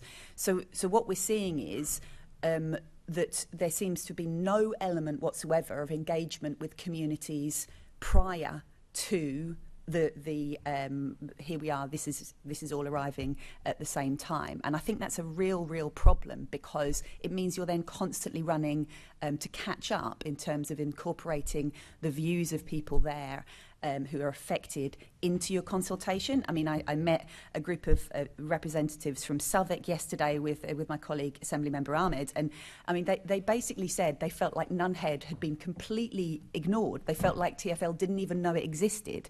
Now, I know you do know that Nunhead existed, but to give that impression to a group of representatives means that something's gone wrong in that consultation process. I mean, have you got any reflections on this at this stage because of the scale of the sort of interest, anger, frustration, bemusement that we're certainly seeing? Well, I think, you wouldn't expect me to say anything else. You know, we're having to do this in response to the impact the pandemic's had on us. So, you know, if we'd not had the pandemic, we wouldn't be doing it. But nonetheless, this is a proposal. I'm sorry, this is a question about the process Yes, of consultation and not the content of the cuts, which I think we've covered previously. It's, have you got any reflections about the process of consultation that can have... I mean, if you're actually saying these cuts are so significant that people are always going to be, you know, very, very upset about it, then that is an answer. But I'm also concerned that the process of engagement, that people feel they've not been listened to, or the effect on them hasn't even been considered, is really major. So that is the purpose of the consultation process. We can't engage before the consultation starts. The process is that we do the consultation to get the feedback, and we're happy to engage, as I've already said, with any local groups or areas who have specific concerns on that. That is the purpose of it. At the minute, these are proposals. We're not saying they will all go ahead as currently proposed. And I am going to leave it there because I can feel the chair's eyes, laser eyes boring into me. But just to say, that's not necessarily the only way to do consultation. Another way of, you know, yes, it's a standard way. We sit in a room over here, we make up some proposals, we bang it out, everyone's really upset, we make changes, people are still upset, but they might be slightly less upset. Actually talking to people and bringing them along and listen, not necessarily, you know, consulting on a whole ton of proposed changes and freaking everyone out and then picking some of them, but actually just sort of taking people along that says, we're going to have to make some changes here. We've known here that these are coming since last January. Londoners haven't, and I think that's a failure, and I think that TfL need to think about bringing London and Londoners along with them a lot earlier in these processes. Well, and I will stop there. Sorry, Chair. But if I may just reply, you know, we are offering to meet with people as part of this process, and we're keen to do so. We couldn't do that prior to the situation because that is part of the process, and we are happy to meet with any group. Is it clear on the website who they contact if they want to request a meeting? I believe so. Yeah, because the survey is just a form. So we've contacted lots of the groups, hence the list, and yes, that will say how one gets in contact. But the website doesn't. So a group that hasn't received, the group that's not on your list, someone you don't know, won't be able to alert you. No, but they have ways and means into... They have elected representatives, obviously. We will confirm how best to do that. Okay, great, thank you. The other thing is, I know you've sent us the long list of groups that you've communicated with. Now you've extended the consultation in the first place, and you've provided the extra information, for example, on frequencies and capacities route by route. Will you be re-communicating with each of those groups to let them know that those two things have changed? We've sent out communication to everybody that got an email to begin with to say that we have extended the consultation date to the 7th of August. And that you've added more information on frequency and capacity? Don't think we've said that, but don't suppose it will be terribly difficult to do that. I mean, yeah, communicate early, communicate often with them, I would say. Right, Assembly Member Rogers has a question now. Thank you. The consultation has been extended, which is good. It gives Londoners more opportunity to engage with the consultation, but it is a two-way process. So how are you at TfL planning on using the extra time? How are you going to be proactively using that time to engage with others? So I've had lots of briefings with lots of groups over the course of the last 4 weeks, and indeed before that, in the form of much more higher level engagement. And that will enable us to do that much more over the course of the next 3 weeks. So it's been my diary is relatively full at the minute, and it means it can be fuller for another 3 weeks. So, I mean, it does seem like this extra 3 weeks is the opportunity to start to address some of the issues that Assemblymember Baker, for example, raises about consulting with more granular local groups, for example. Yes, absolutely. It is an opportunity. Another question I had, if someone were to choose to email a response to, I think it's have your say at tfl.gov.uk, rather than fill in the form, how are you making sure that those comments are being properly assessed and taken account of? So whether it's by email, telephone, ordinary mail. They all entered into the system that collates all the responses and begins the process of being able to see the wood for the trees. So behind the scenes, there is a process for coding it all up accordingly. Okay, so you take what people say and then you analyse and... That's right, from whatever source it may categorise. Okay, yeah. Excellent. Thank you, Chair. Great, thank you for the useful questions. Assembly Member Pigeon now with some further Yeah, I questions. just want to tease out a bit more about your process, slightly taking a step back. And you said earlier, Geoff, that colleagues have been revamping your consultation process.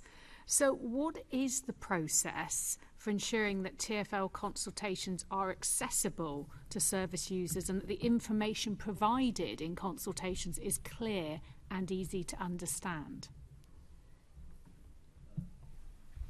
So the team that do this look at best practice about how consultations are done, and they've got new software which helps them do this, hence have your say, and that allows them to try and emulate that best practice, hence the variety of different channels, media, and ways of getting in contact, firstly, and secondly, of communicating what we're proposing in the first place. And does this new technology best practice advise them in terms of, well, we used to call it plain English, but whatever the term is now, in terms of easily understandable information? Because some of the evidence we had last time was, even for, you know, geeky transport nerds like many of us end up becoming, it's quite complicated trying to understand some of the material that you have provided. So at the heart of this will be a set of large documents which doubtless you've seen, and they are written by teams both from the consultation team within TfL and my team, and to the extent that they aren't sufficiently accessible or written in complete jargon, then that will be down to me and my fault. But what we do try to do through extensive review is to make it as plain English as we possibly can.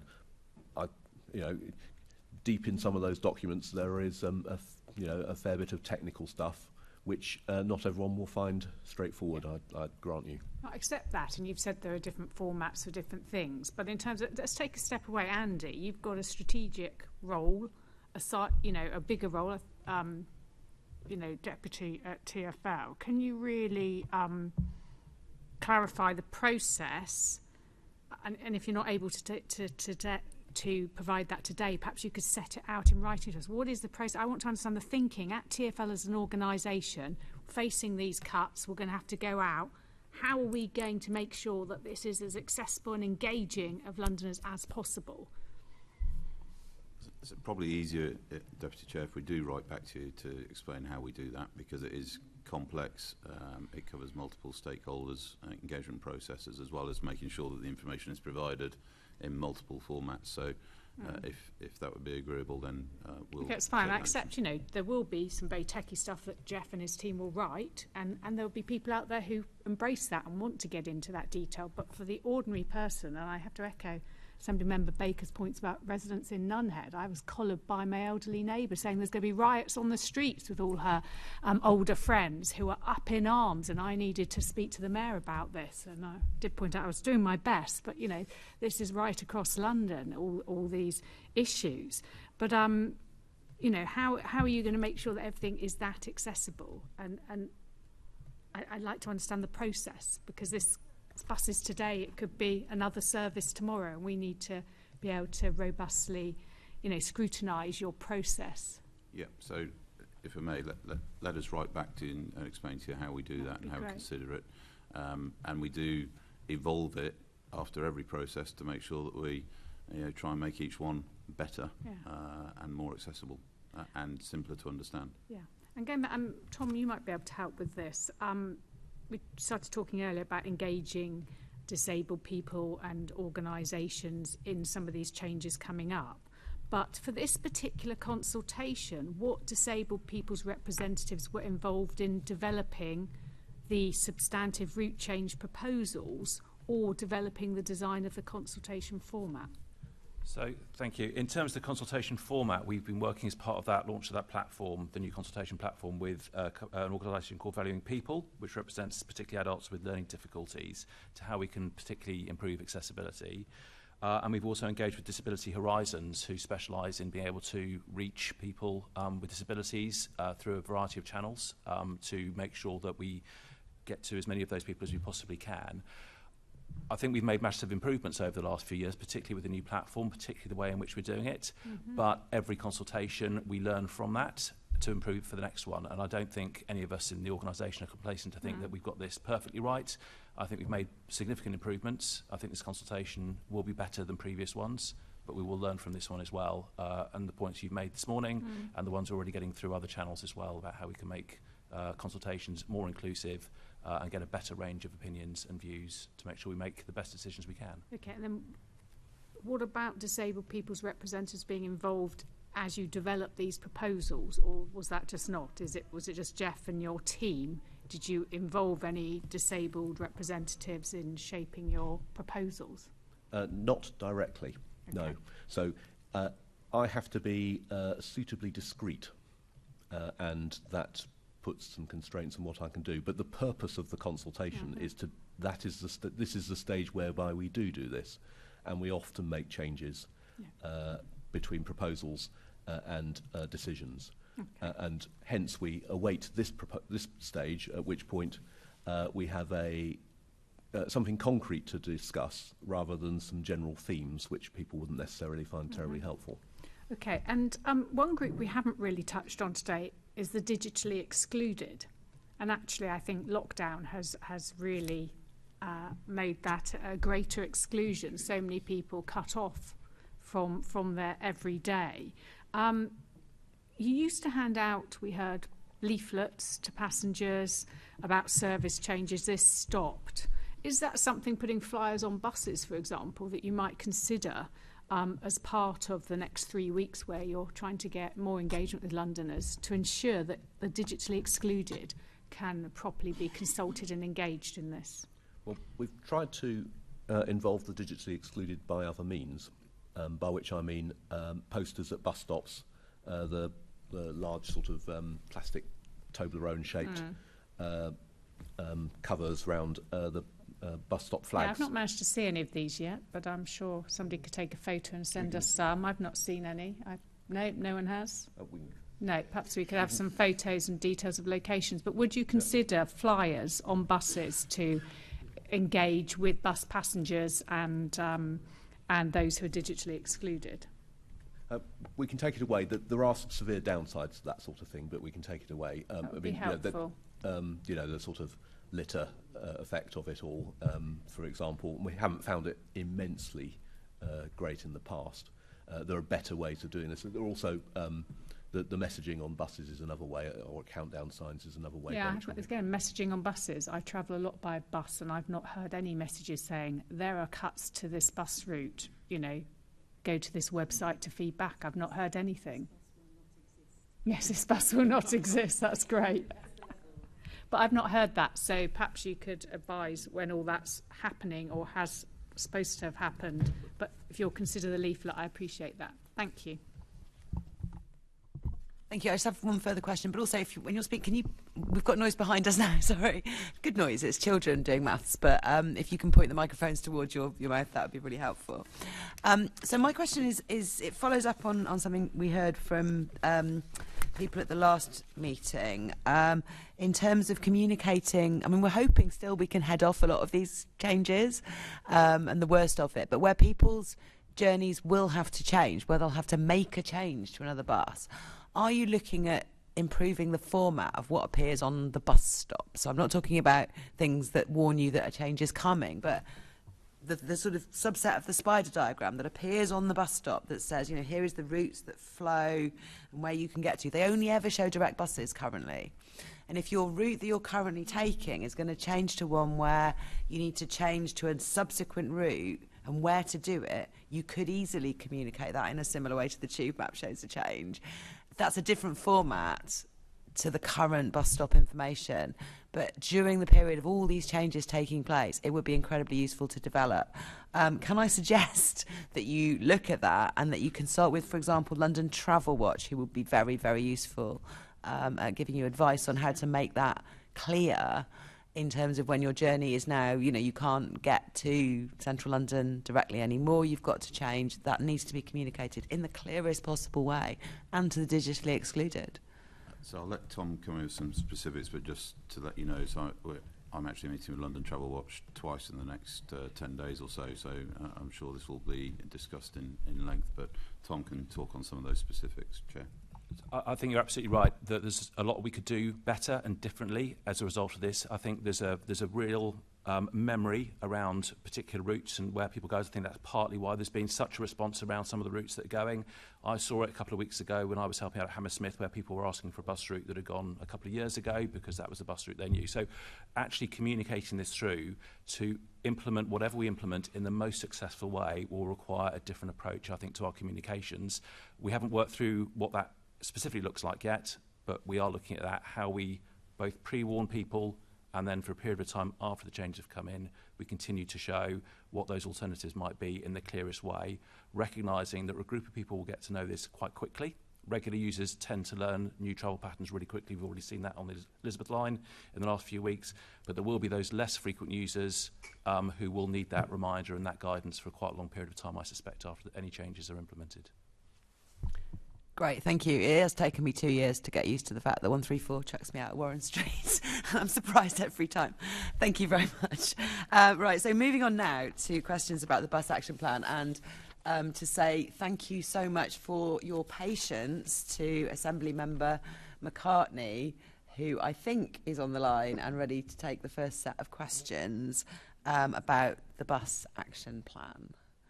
Great. Yes, can I just check you can see and hear me, Chair? We can, thank you so much. Thank you. Yes.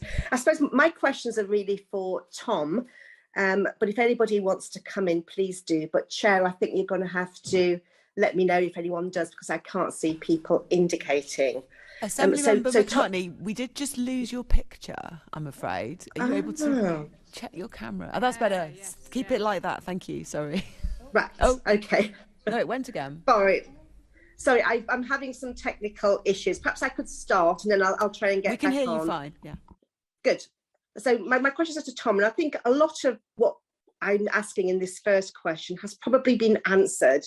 So please don't repeat, but please add if you can. I suppose the question really is about what are the aims of the bus action plan and how important is it to the future of TfL's bus services? How dependent is it on funding?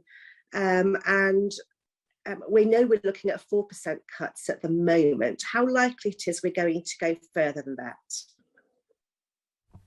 Thank you. So a lot of questions in there. I think the context of the bus action plan is really to recognise the value of the bus network to London and to re-establish what that is and to bring together a whole variety of individual activity we're doing, whether it's around decarbonisation, whether it's around improving inclusivity and safety, into one place, to bring those together in a coordinated way to deliver a strategic case for the bus network, but also to make sure that we're delivering each of those things in relative proportion. There is little point in focusing entirely on one of those things, like an entirely zero-emission bus fleet, but it's half the size of the current fleet, of the current network, because that won't enable people to travel around London. So the point of the bus action plan is to bring together, for the first time in many, many years, a single strategy for the bus network.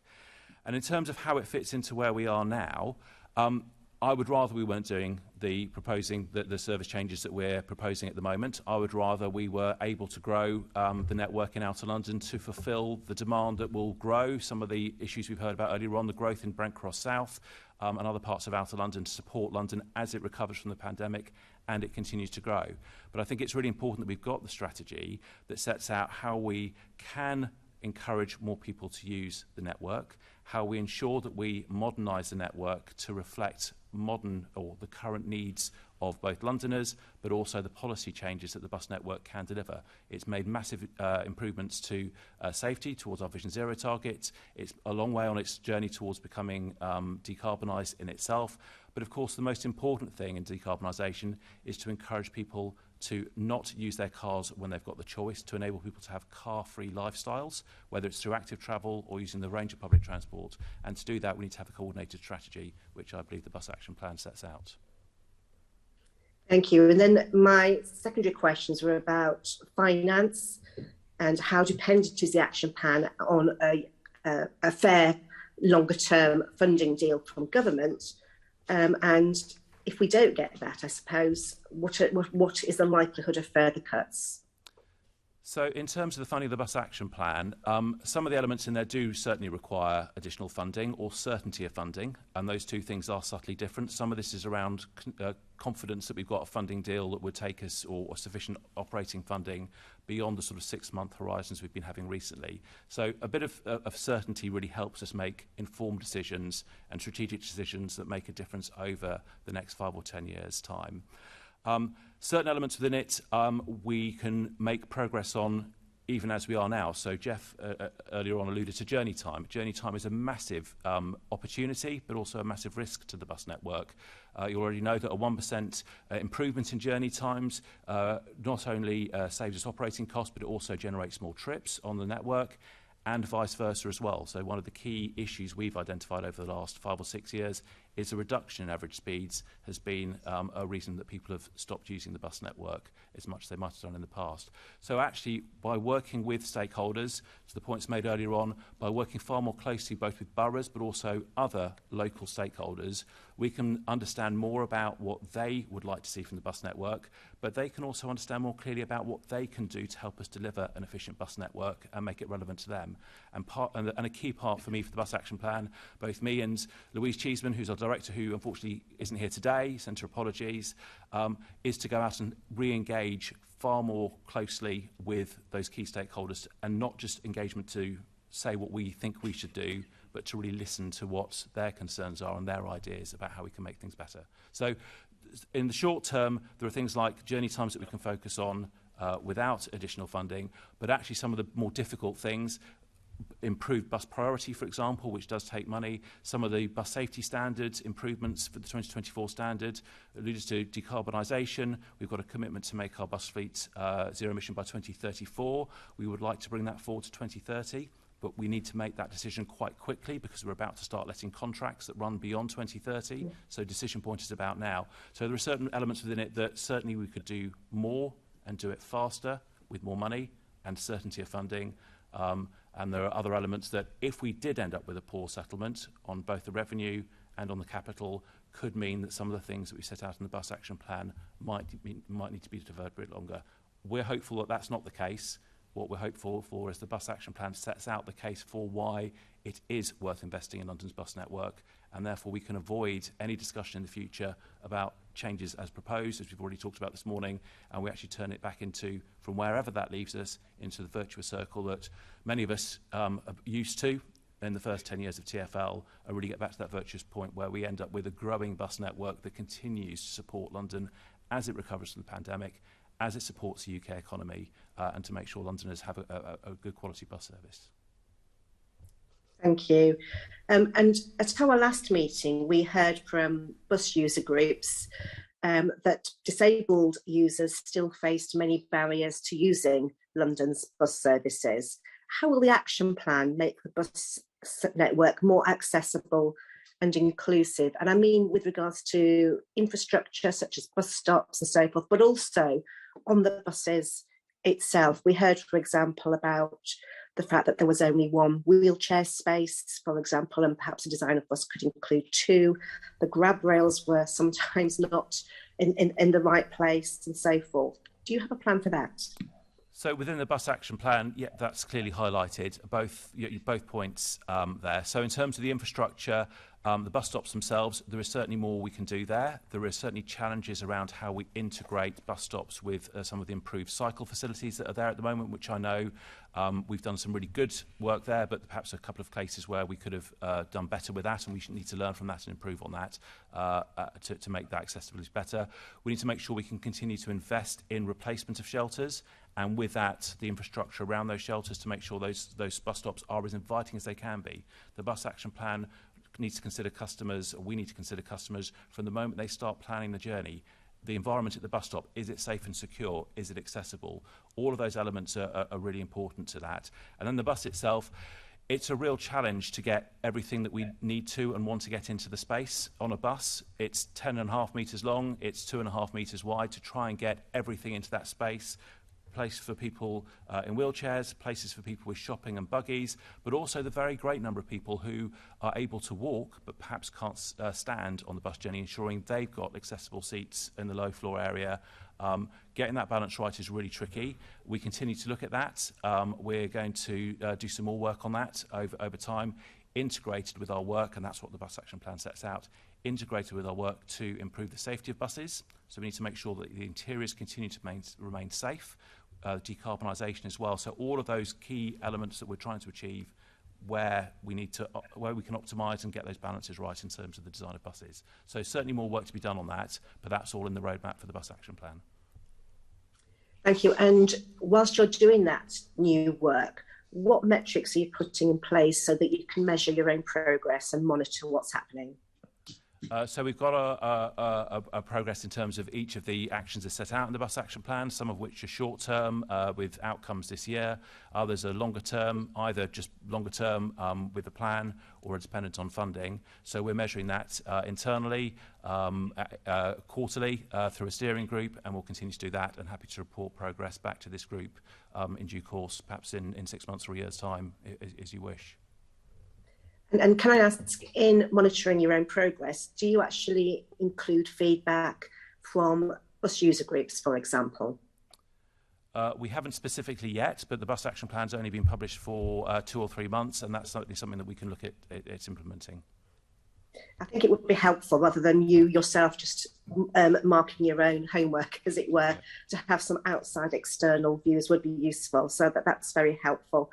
Can I also ask, one of the concerns we had was about the information and communication of information with bus passengers. For example, having audio on all buses about bus stops that were coming up, about releasing open source data, so other organisations could perhaps deliver some innovative apps, for example, that would help you in improving communication. Is that something you're looking at?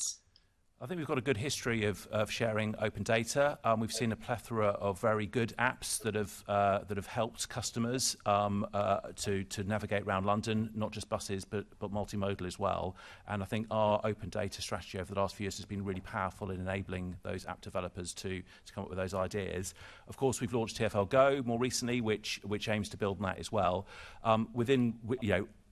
The more that we can communicate what we can do, the more we can share information, the better that can lead to outcomes for customers. So in that context, yes, and we need to consider also what future technology advances or current technology advances can help us do in terms of what other data we can gather and that we could share as well in the future. So with it, whether it's within the Bus Action Plan or within business as usual, we continue to look at new technology developments around, for example, data that could come from the bus itself, around usage of the bus, the loadings on the bus, how we can make use of that, both to help Geoff and his team plan the services, but also help potentially communicate to customers about how busy their bus might be coming up. Stuff we're working on now, need to go through it in detail, but it's those sort of things we are looking at. We need to just go through the process to make sure that data is collectible and usable. Good. And my final question is around bus stops themselves. One of the concerns we had was that information at bus stops, if people are waiting for a bus, is often insufficient. And I think we've seen over the last few years when dot matrix signs have failed or bus stops have been replaced, often those signs have not gone back in. Many people also don't have mobile phones or not smartphones, so they can't connect to your bus stop app. And I must say, Wi-Fi is still patchy in places as well to be able to get on. So are you looking at what you can do to give better information at bus stops? We heard last meeting around, if you like, talking bus stops where people could get information about when the next bus was arriving. Is that in your plan?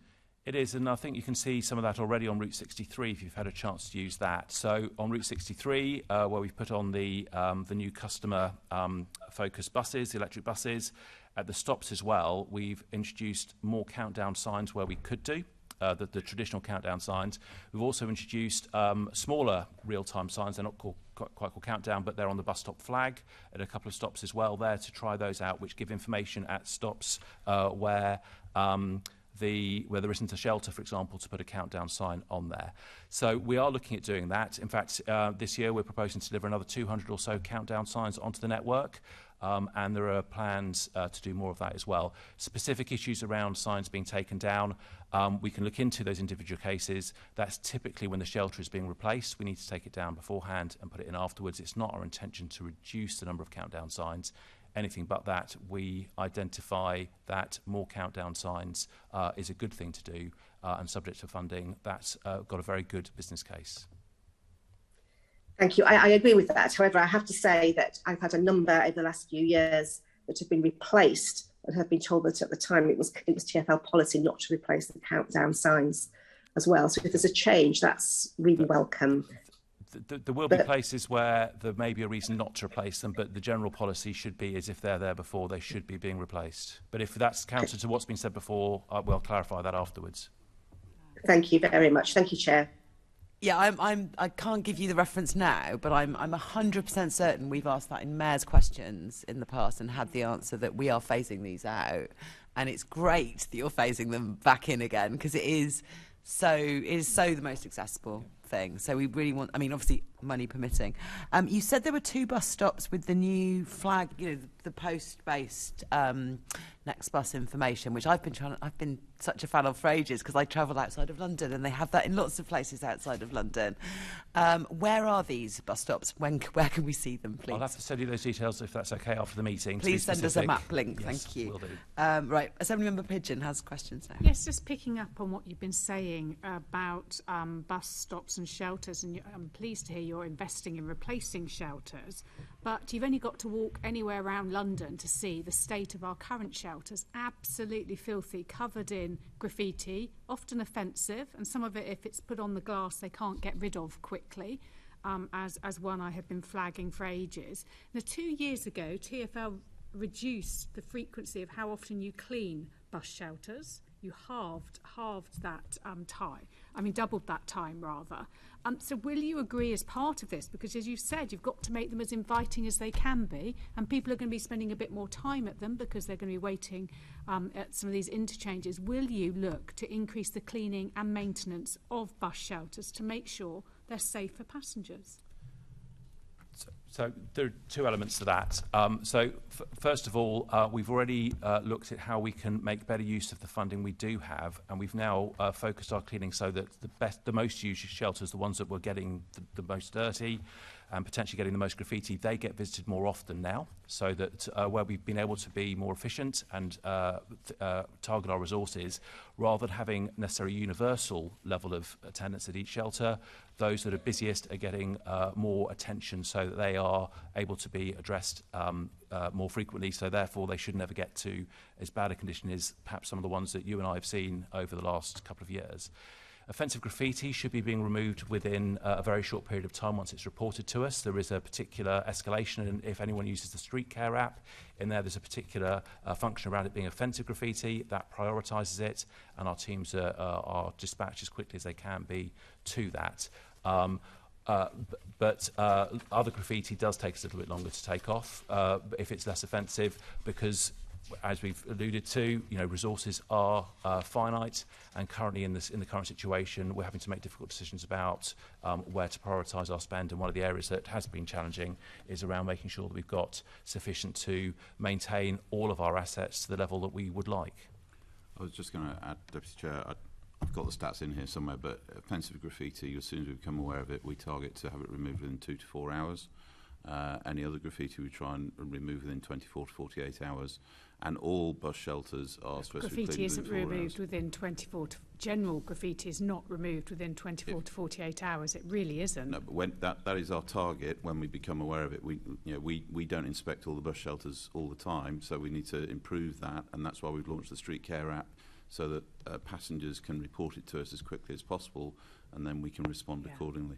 Yeah, I mean, Andy, I have met the poor guy who deals on all this several times, and we've had very long, painful meetings, but there is graffiti absolutely covering bus stops across London. I take photos of them. I send them in constantly, and it's weeks and weeks later before they're clean because it's part of their routine thing. It's not done within 24 or 48 hours, because I can tell you huge amounts of roads in London would have no graffiti because I report it all the time. So that isn't the case. That isn't the case. I don't think your briefing is correct. But what I'm saying is your bus action plan, which is, you know, commendable. There's some great stuff in there.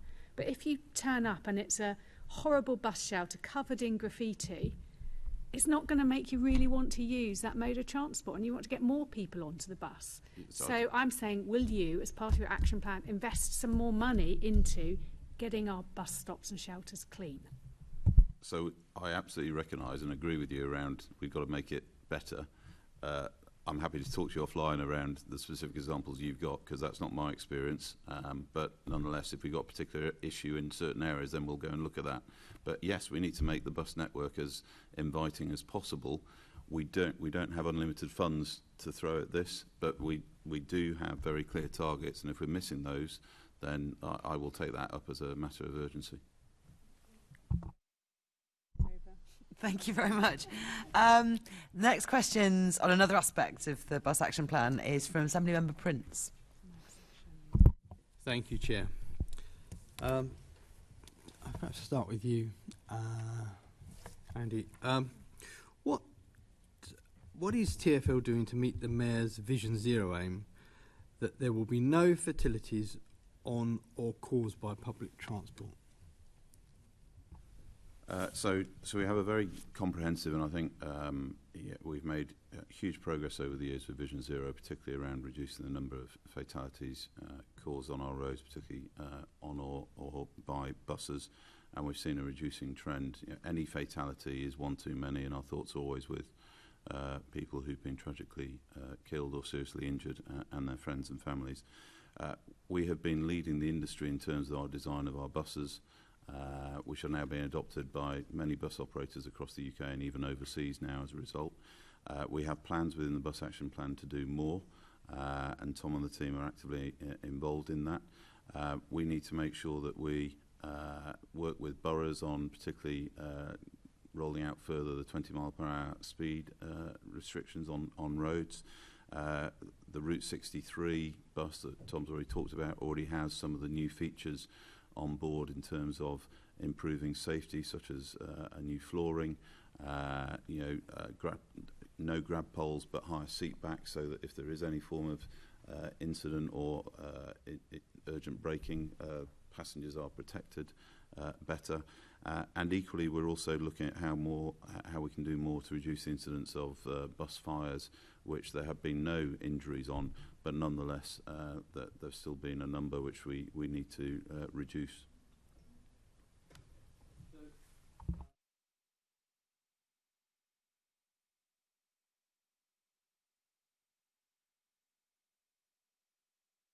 Assembly Member, I'm not sure your microphone. Yeah, sorry. Something that we've been made aware of really is around the Vision Zero, that it seems that the bus drivers are not fully aware of that. What plans do you have to improve bus driver awareness for Vision Zero? So I think it's very difficult to ensure that all 24,000 bus drivers are aware of everything. My experience of going around to bus garages recently is that there is certainly a lot of visibility of Vision Zero on notice boards and garages, and there's certainly conversation about it. That doesn't necessarily mean that's cut through to everybody, and there's definitely more work to continue to do that. Whether or not they understand it as Vision Zero specifically or around safety, I think perhaps the language is an issue. But we are delivering Destination Zero training at the moment to drivers, which really focuses on what they can do to help us towards Vision Zero. And new drivers certainly are getting 5 days of training as they start, in some cases more, in which safety clearly is an absolutely critical part of that. So there is definitely continued work to do on that. There is no complacency by us or by the operators in terms of what we need to do there. But I do think the message is getting through, but not just to drivers, but also to the managers and all the people involved in the decision making, because it's not just the drivers, it's also the people that supervise them and control them that need to be aware of Vision Zero and its aims. Okay. So what support is TfL giving to bus drivers to help improve safety on the network, and how would you respond to previous guests telling us that in practice safety measures are often left down to the bus driver, with the bus driver really feeling the pressure just to press on rather than actually make safety the number one priority? So the bus operators are the ones that run the service day to day for us, and they employ the drivers, and they therefore have the responsibility to ensure that the services are operated safely on our behalf. And there are a whole series of measures which I think we've been through in previous hearings around the bus safety programme and the work we've done, whether it's around the fatigue training for managers, whether it's around fatigue risk management systems that the operators have to try and improve those, all of the aspects of safety, through to bus design and maintenance as well. So there's a whole range of activities which are covered, we can go through now, but are covered in detail within various reports that we've published in the last few months that outline many of those issues. Okay. So the Evening Standard published a report, the latest KSIs on cycling on Monday, I believe it was, with TfL actually admitting the increase is making it more challenging to achieve the Mayor Sadiq Khan's Vision Zero target of eliminating all road deaths in London by 2041. Is that true, or are we still on track for achieving the Vision Zero of 2041? I personally haven't seen the Evening Standard report, Assemblyman Prince, so I'll have a look at that. Sorry? I think it was a report on the regular road danger, Right. road casualty stats. I haven't had a chance to read it yet, so apologies. But in terms of being on track for our Vision Zero target, we believe we can still achieve that. Any cyclist fatality, again, is one too many. Very few of those have involved buses. And as you know, there's a huge amount of work with the representative groups for cyclists, particularly on specific road junctions where there have been notable incidents. But in terms of buses, we've not had any fatalities in the last year between cyclists and buses. Mm-hmm. How many fatalities has there been between buses and... 5. 5. Okay, thank you. Again, all very regrettable, obviously. Absolutely. Back to you then, Tom. I notice in the briefing that we've got telling us all about you and the wonderful job that you're doing. One of your areas is included bus safety programme. You're in charge of that. Can you tell me, do you have any qualifications around health and safety or any training on health and safety at all, please? I don't have specific training in that. I'm responsible for the team that does that overall. The team itself has got a different range of skills. Okay, thank you. That's very helpful. Okay, so moving on. What is TfL doing through the bus action plan to support drivers with regards to improving driver welfare and tackling issues of fatigue? So two elements to that, if I may, and there's probably more to it, but two key ones. In terms of driver welfare, we've done a lot of work in terms of improving the access to toilets and restrooms for drivers on the network. From a place that I wasn't happy with, that had built up over a number of years. We've turned that curve now, we're improving it. We're in the process of refurbishing a number of those locations at the moment that hadn't been refurbished for a long time. A lot of those have got into a pretty sorry state, so we are now able to prioritise some of those refurbishments, and in some cases that means increasing the space available and the number of toilets available at those sites as well, and we've got a pipeline of projects that we're working on at the moment to be able to accelerate that in the future. And that, in terms of the fundamental basics of welfare, is really important. In terms of fatigue and recognising that those things are linked together as well, we've done, obviously we've got the research into fatigue. The bus action plan itself ensures that bus driver welfare and well-being is front and centre in terms of what we achieve. So making sure that the drivers the operators rather, have fatigue risk management systems in place which try to minimise the impact of fatigue from the rotors is an important part of that. It's still a work in progress because it's a new issue to the bus industry and probably more widely to the transport industry. TfL as well is doing a lot of work on fatigue more widely as well. We continue to learn and evolve and we expect to do so, not just part of the bus action plan, part of the bus safety programme. Thank you. Moving on to toilets for drivers. I think it was you who said in a recent BBC report that bus drivers' welfare was top priority. Yeah. But we know that over a quarter of London bus routes don't have adequate toilet provisions. So if that's the case, how can that statement be true? So I don't quite recognise that position around the quarter of routes not having adequate facilities. I think that's specifically around the number of routes which don't have a toilet at both ends. And you could argue that's something that should be there. A lot of those routes, though, have a cycle time, so the time between a driver getting back to the end of the route where there is a toilet of around about 2 hours or less, which has been the limit or the threshold at which we have set in terms of our the standard by which point we start looking at putting in a second toilet. So within that, there are some routes where a toilet at both ends would certainly be very helpful and are on our priority list. There are other routes which are much shorter where we wouldn't necessarily prioritise a second toilet.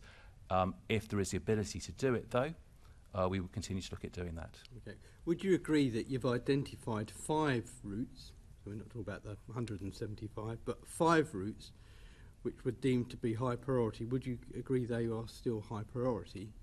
Yes. They were deemed to be high priority in 2019, and according to the latest information I have, they still have not been sorted out.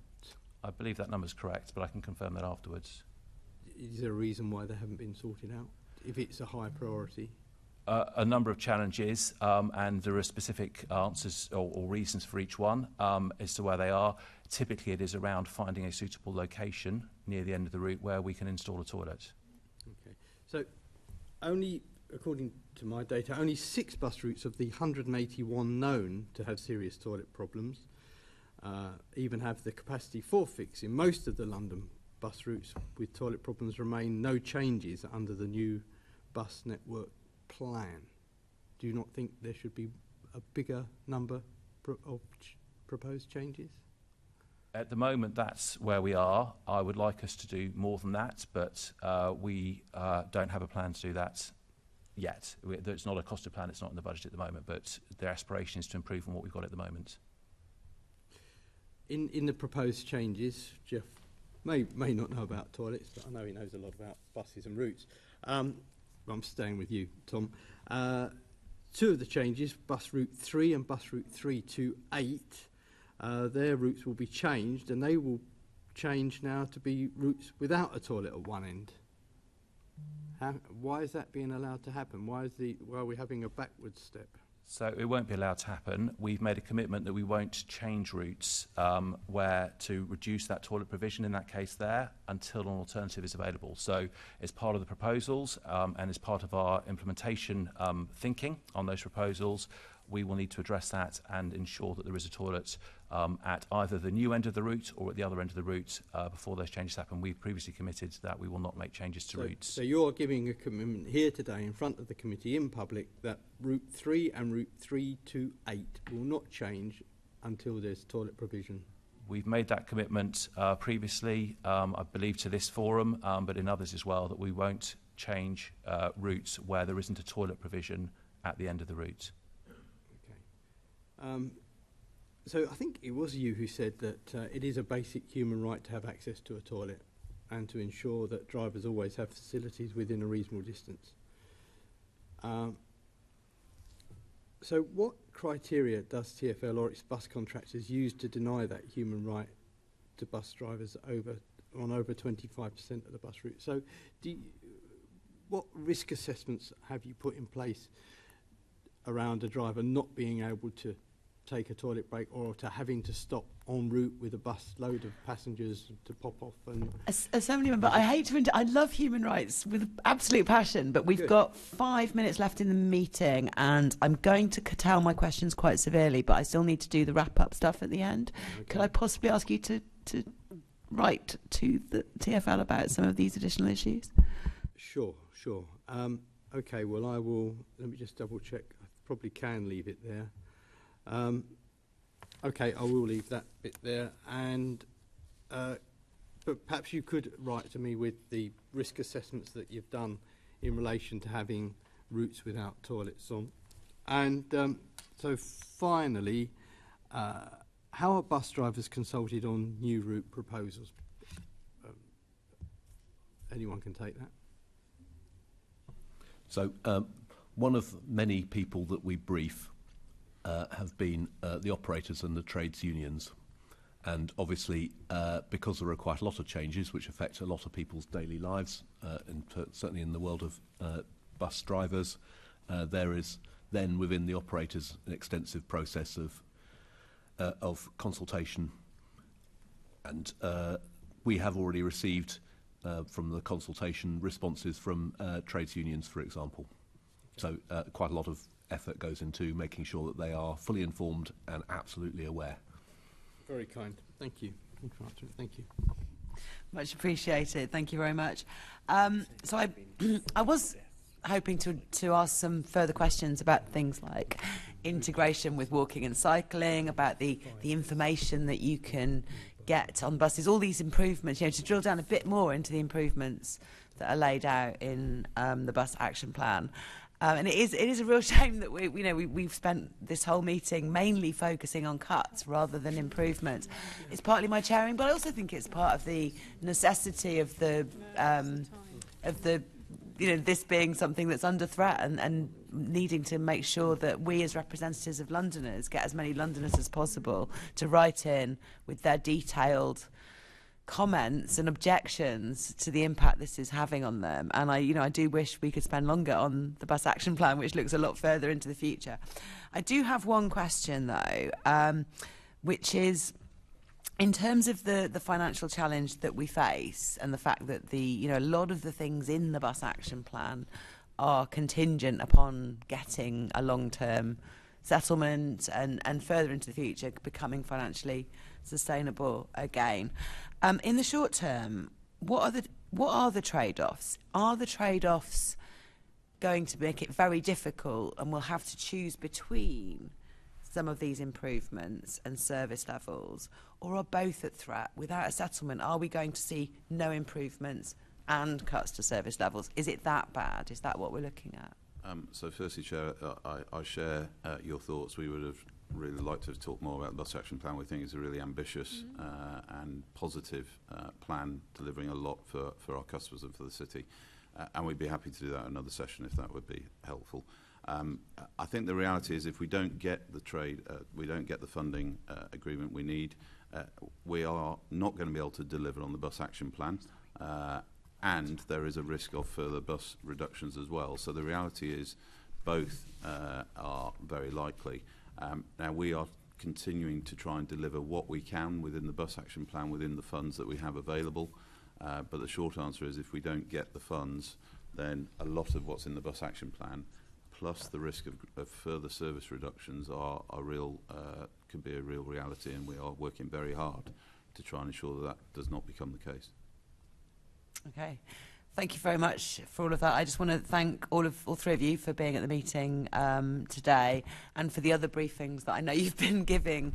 It is useful that you're answering our questions. We have requested an awful lot of written information during this meeting. We're going to write to you very soon after to be clear what it is we're expecting, and we'd love to get it in time for our cross-party committee to consider it in time for us to potentially put in a cross-party response to the consultation. Obviously, we've got a little bit more leeway now than we did. So hopefully we can get that all done. Our next steps, they will be to make some recommendations based on our views on the action plan for future bus services, but we are going to try and put together where we can agree a cross-party response to the cuts as well. I think there seems to be a lot of things on which we agree as a committee. So, can I ask the committee now to note the report and the discussion that we've had today? Noted. And can we... I'm really guillotining the meeting, Assembly Member Rush, but go on. In our correspondence with guests, could we ask for clarification on the number of cyclists who've been killed by bus in the last year? Because I understand that the figure given was 0, but there's at least one that I found by Googling. I thought we heard the word 5, but... So it was 5 people, but not cyclists. But if we could clarify that in correspondence. I thought it was cyclists. Yeah. We can write that. We can write to you about that too. Sorry, Chair, I was referring to 2021, not the last 12 months. Okay. Right, so, also, if you can delegate authority to me as Chair in consultation with the Deputy Chair and Party Group Lead members to agree our letter and our output arising from the meeting. Can you note the work programme and meeting dates in Part 6 of the agenda? The date of the next meeting is scheduled for the 12th of July here in the Chamber at 10 a.m, where we'll be looking at the ultra-low emission zone consultation, because you're also proposing changes there.